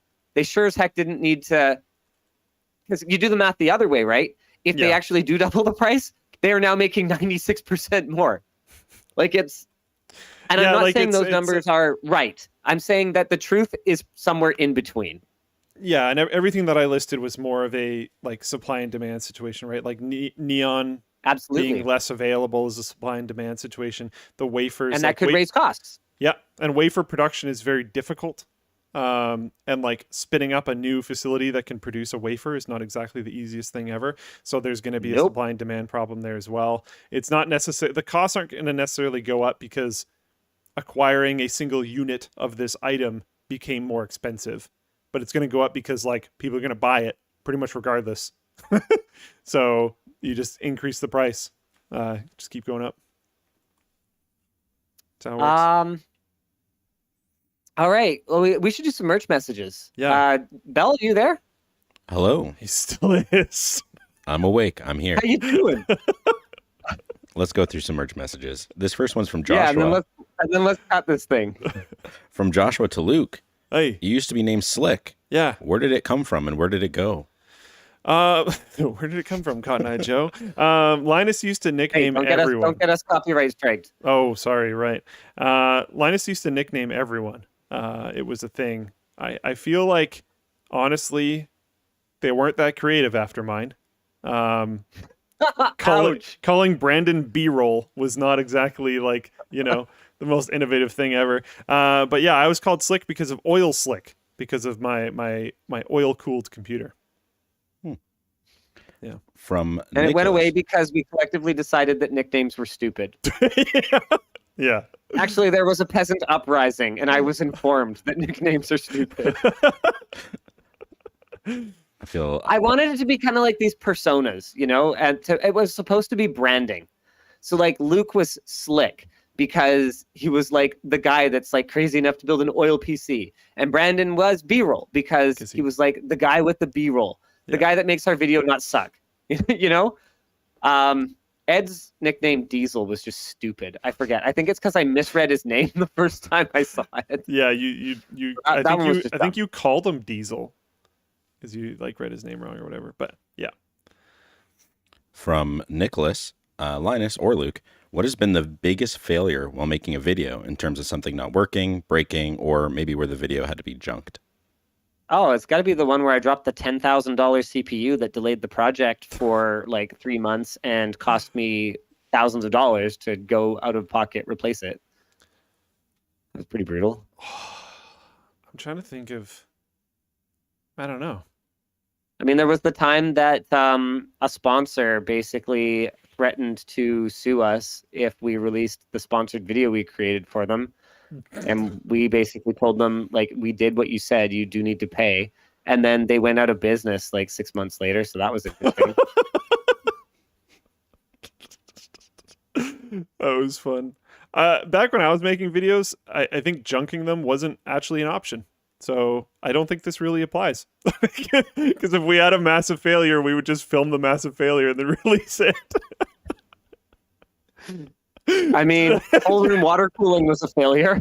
That got released, dude. Heck yeah. This wasn't actually an option, so I don't think I can actually answer. I don't think I worked on a project that didn't get released, like, immediately. Yeah, I don't know. It is what it is. Just so you guys know, merch messages happen when people check out on LTTStore while we are live. Maybe they're checking out these new... Holy crap, we have sold 420 water bottles. Let's go. Nice. Let's go. Yeah, so people checking out on LTTstore.com, and when we're live, there's a little field where you can enter a message. So we'd rather people do this rather than super chats, because at least this way you like, maybe we miss your message, but at least you like get something in the mail then. Nice. From Luis, cereal and milk gang. What's your cereal of choice, Linus? Well, Lewis actually asked what I'm eating, Mr. Editorializing over here. It's chicken soup with rice. Oh my once, oh my twice, oh my chicken soup with rice. That's a reference most people won't get. Anyway, normally I am a triple berry oatmeal crisp kind of guy. I also like that cranberry almond crunch. Love me some mini wheats with the classic frosting. If I'm like really being really bad, I love Honey Nut Chex. Oh my God, the Nesquik cereal is so good. I just, you know what? Anything with Homo milk in it is like delicious, because man, you put that skim milk in, you might as well just like dunk it in water.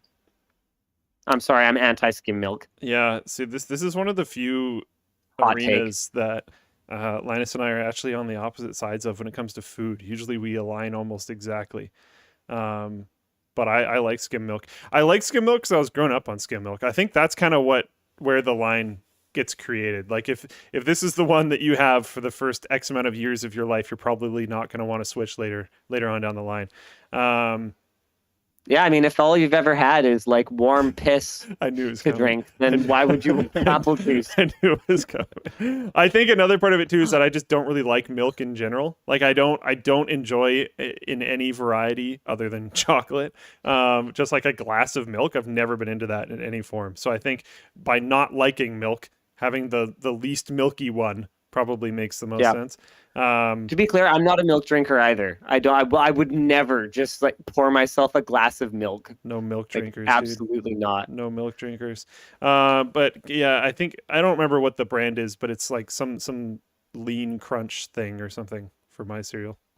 Kashi, lean crunch? Kashi Go Lean Crunch or something. I really like the flavor. I don't know. Okay. It's Go crunchy. Lean crunch. I like crunchy. Man, I basically eat cereal as dessert / candy as often as I can. It is my weakness. I like cereal, but not at the. Someone just asked if I'm sitting in 2 chairs. Yes. How do you know any of the chairs are real? 2 chairs.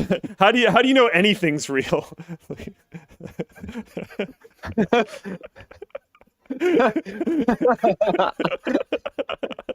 I hope I just blew everyone's mind. Okay, sorry, let's keep going. From Jordan. Hi, Daddy Linus. Shout out from Australia. Question, when international travel comes back, where's somewhere that you'd like to go? I'd love to go to Australia, and I'm not even sucking up. I think the wife and I are going to go down there and like do some scuba diving, and Yeah. we're missing.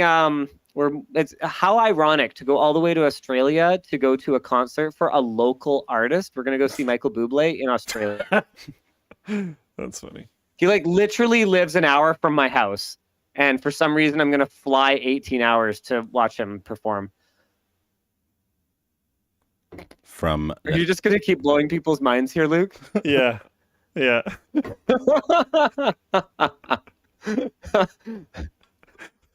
What a bad man. Oh no. I think people didn't get it the first time, so maybe they'll get it now. Okay. See if I can put them back. Sorry, keep going. Keep going. More merch messages. Bell, keep hitting us. You can hit us more rapid fire. Okay, Nathaniel asks, have you ever thought about making a Let's Play or gaming focused channel and upload gaming focused videos to Channel Super Fun? I mean, we've thought about it. If you remember back when Channel Super Fun was first pitched, it was a battle between a gaming review channel and a like toy review channel. Yep. And gaming didn't win. I think that's because you vetoed it. No. Oh, whoa. Wasn't it? I actually don't remember. You lost the community vote, and it was not close. I don't think Luke and I both produced pilots for what Channel Super Fun would be, and his was gaming, and mine was like dinking around with toys, and it wasn't close. All right. I have no way to I don't know where I would find this information, so whatever. From Kyra, as primo tech professionals, do you have any advice for young professionals in tech? I'm thinking about switching my major to CIT, but scared of the culture as a woman, and any advice would be great. So here's the problem. I am not a tech professional. I know I'm a media professional. in my experience, Take it away, I don't Luke. know. I'm in such a bubble, right? So I don't know. In my experience, like when I was in school, the women in my courses were I would argue highly respected, but I have also heard quite a bit that is not the experience that a lot of women in tech have had, and that sucks. Yep. I know that I've honestly tried at Floatplane, but like to give some inside baseball. Over the last two, so for data science and software engineering, two of the positions that we've been hiring for recently. For the software engineering one, out of the resumes that I got, and obviously I can't really tell. I don't even want to see people's pictures. I don't care. It has nothing to do with the hiring process. But just by judging from the names, I think one woman applied out of 2,500 applicants. So it's rough. And I would encourage you to go into the field if it's something that you like, because having more female representation would be awesome. I hate that I am a little bit hesitant to say that, just because you might have to deal with some stuff that is not fair and not cool. And I don't want to push you down a path that might be extremely uncomfortable. But it would be really cool to have more female representation in this field. And I mean, I think it would be really good. So if you decide to pursue it, I can give you one bit of advice. Don't give a bunch of your money to some recruitment agency, because you are in demand. Yeah. So all I'm saying is get the whole bag. All right. There's lots of places that appreciate the idea of a multitude and a wider range of perspectives when you're trying to be innovative and create things and move forward, and lots of places that will want you on their team. So you don't have to this is just something that Linus and I found a while ago, but you don't have to pay people to join a recruitment agency. You'll be fine. Oh yeah. Like if you are anywhere near capable, like get out there, pound the pavement. It is an employee's market right now in that space. Yeah, get some experience under your belt, but you can do that while getting well paid. Like there's a lot of demand in the industry right now. It's just for some inside baseball on me. I like hiring more based on portfolios than education. It's a little bit harder to, you said CIT, it's a little bit harder to get a portfolio, a public viewable portfolio built in the CIT space specifically, but it is possible. Yeah, that's all I'd say, I guess. Awesome. From Sherry, what are your thoughts on Star Citizen now that it's been almost a year since your live stream? I haven't touched it since then. So my thoughts are not wake me up when it's over. Wake me up when it's not over anymore, I guess. Yeah. I constantly see content. Like I'll see somebody release like a little clip of them doing something that's like super cool. And I'm like, sweet, I really hope the server didn't crash like 2 minutes after you did that. I don't know. I do not currently have hope, but the only reason why I don't currently have hope is because I just don't think about it at all. And I'm just waiting for like, they're going to say like, you know what? It's ready. And I'm going to be like, okay, sweet, let's go. And I'll be really excited for when that happens. But I think it's just better for me to just not care in the slightest until that happens, because it's been a long time of waiting and I just don't feel like actively waiting anymore. So I'm no longer actively waiting. Nicholas D asks, what are your thoughts on autonomous rideshare companies, Cruise, Waymo, Zoox, and such? Man, I think I've yet to see evidence that we are that close to autonomous vehicles that can actually handle every edge case. I think that this is going to be an extremely complicated decade. We'll see how it goes. Obviously, that's a future that I'm excited for, but I think it's still a future that I'm excited for, not something that is happening right now. But we'll see. I mean, Tesla's apparently confident enough that they're not even allowing people to buy out their leases anymore. I'm not even sure if they ever did, but they want every vehicle back, supposedly for their robo-taxi service. So we'll see. From Kevin, sorry if that's wrong. Long-time watcher, first-time buyer. What podcast do you listen to, Linus and Luke? I think I'd be surprised. I don't if even Linus listen to did this one. Listen to podcasts. Yeah. Do you listen to any? No. Honestly, I don't get it. I don't get it. I don't get long format. I don't have time. I can't. I was not. I love you all. Thank you for watching. I mean, I don't love you all like literally. I appreciate you. I appreciate you a your lot. existence. I'll say that. I didn't Not just listen existence. to The fact that you're here. Yeah, your presence, maybe I should say.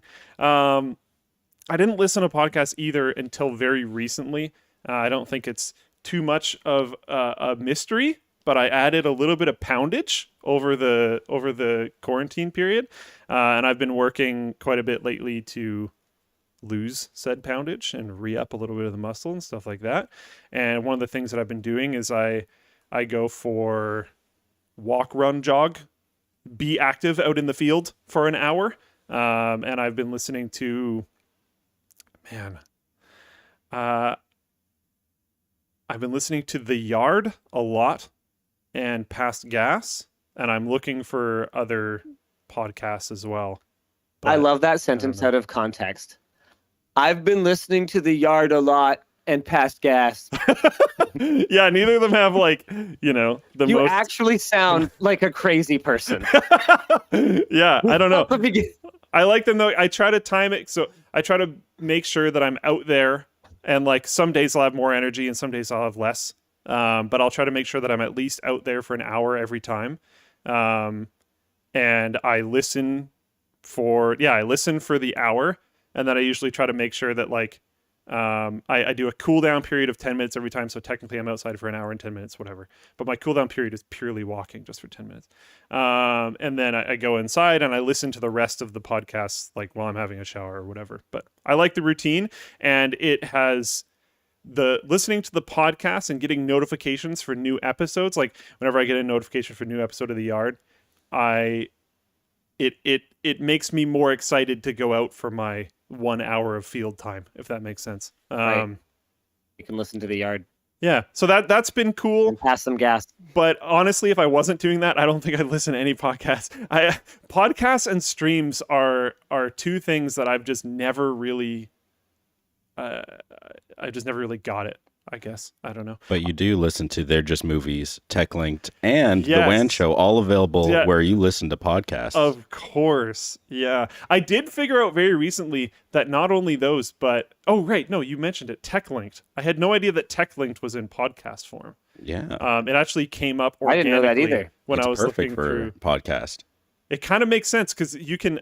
I'm Oh. learning a lot in the past like few weeks about podcasts in general. I had no idea. I was not a podcast person, but you can subscribe to them and they'll just queue up automatically for you.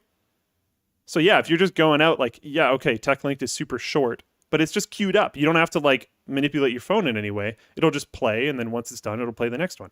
So it makes sense. Yeah, check it out. Got a couple things here. Tim Simplerny in Floatplane chat. Last night I played Star Citizen and saw a bartender NPC pour a draft beer fully animated. It was fantastic. Then I Cool. got stuck in my ship and no button would work anymore. I was gonna say, like, yeah, that's super cool. And someone posted in chat earlier, it's like, oh, you can do ship-to-ship refueling, and I'm like, yeah, sweet. That's not. Yeah. I didn't need that for the game to feel better to me, but whatever. And A Prime jumped in and said they're saying they're going to do a different car for Robotaxi. I think it's part of the whole Model 3 and appreciating car shtick, so they can resell and refurb it themselves. Yeah, that's probably more accurate. I don't know. I don't care anymore. I no longer. That's what I'm going to say. I'm going to say, look, let's just. Well, I'm just going to say it. Okay. Yep. That's what you said. Okay. Good. I don't want to talk about it anymore. Yeah, Oh man. that is a great. Jaden says if Sorry. autonomous cars are fast and safe, it's better to just delete the cars and do autonomous transit. Not necessarily, because if they're also environmentally if they're also less environmentally impactful, then we could still enjoy the efficiency of small groups of people going only to exactly Also- where they need versus having to get off of one thing that's on a particular route and then get onto like another thing. Yeah. Public transit, it can be very inefficient. Linus and I both grew up in the boonies. Whenever I hear people mention like public transit is the answer to everything, I'm like, you didn't grow up in the boonies. It's just like it doesn't work for everywhere. And where we live now is much more notably developed. But like, I don't know. It's not always going to work for everybody. People don't necessarily have the time to walk to where a transit thing would be, wait for it to show up, risk it not showing up on time, et cetera, et cetera. There's a big discussion around open pilot in Floatplane chat, and it looks super cool. I actually had considered upgrading my Odyssey to one of the ones with the camera so that I could install it. I think that's open pilot. It was one of those like open source autonomous driving things. I think it's that one. But it's become so challenging to get like a new car that I just didn't. So that's where I was at on that one. Last message from Nye. This is a great green screen job. Any tips? Well, first, you're going to want the greenest possible screen, okay? See this one right here? Hold on. Got a lot of green in it. So I can't. I'm not going to break this. Is this one of the Elgato green screens, or is this just like? I do believe. Yeah. Okay. There you go. See? So that's the very edge of it right there. So it's very green, okay? Second, you want it to be a screen, and you're going to need light. Okay, so you can see you got if you point the light toward the camera, your green screen is going to struggle a little. But you point the light at the green screen, boom. Gone. Like it's not even there. Vanished. You got to illuminate the green. Invisible. Second, we're using OBS, and I think Dan configured it. So good work, Dan. Shout out Dan. Yeah, there's little things you can do to kind of tune it and tweak it. This actually like worked surprisingly well. A lot of people, like every time I did something to like mess with the effect, there was a lot of people that were really surprised that I'm not just like sitting there, because It's not that noticeable, especially because we put the real fake waterbottles.com water bottles here to mask what was a problem last time, where Luke was just like a floating torso above the desk. Yeah, and like I would also point out in regards to, I'm getting to it, Theo, relax. I would also like to point out that we're not using, in the past for remote calls, like when throughout the entire quarantine, for example, we used Discord. And in the past, whenever we had to remote call someone in general, we would use Discord, we would use Skype. I can't even remember everything we've used over time.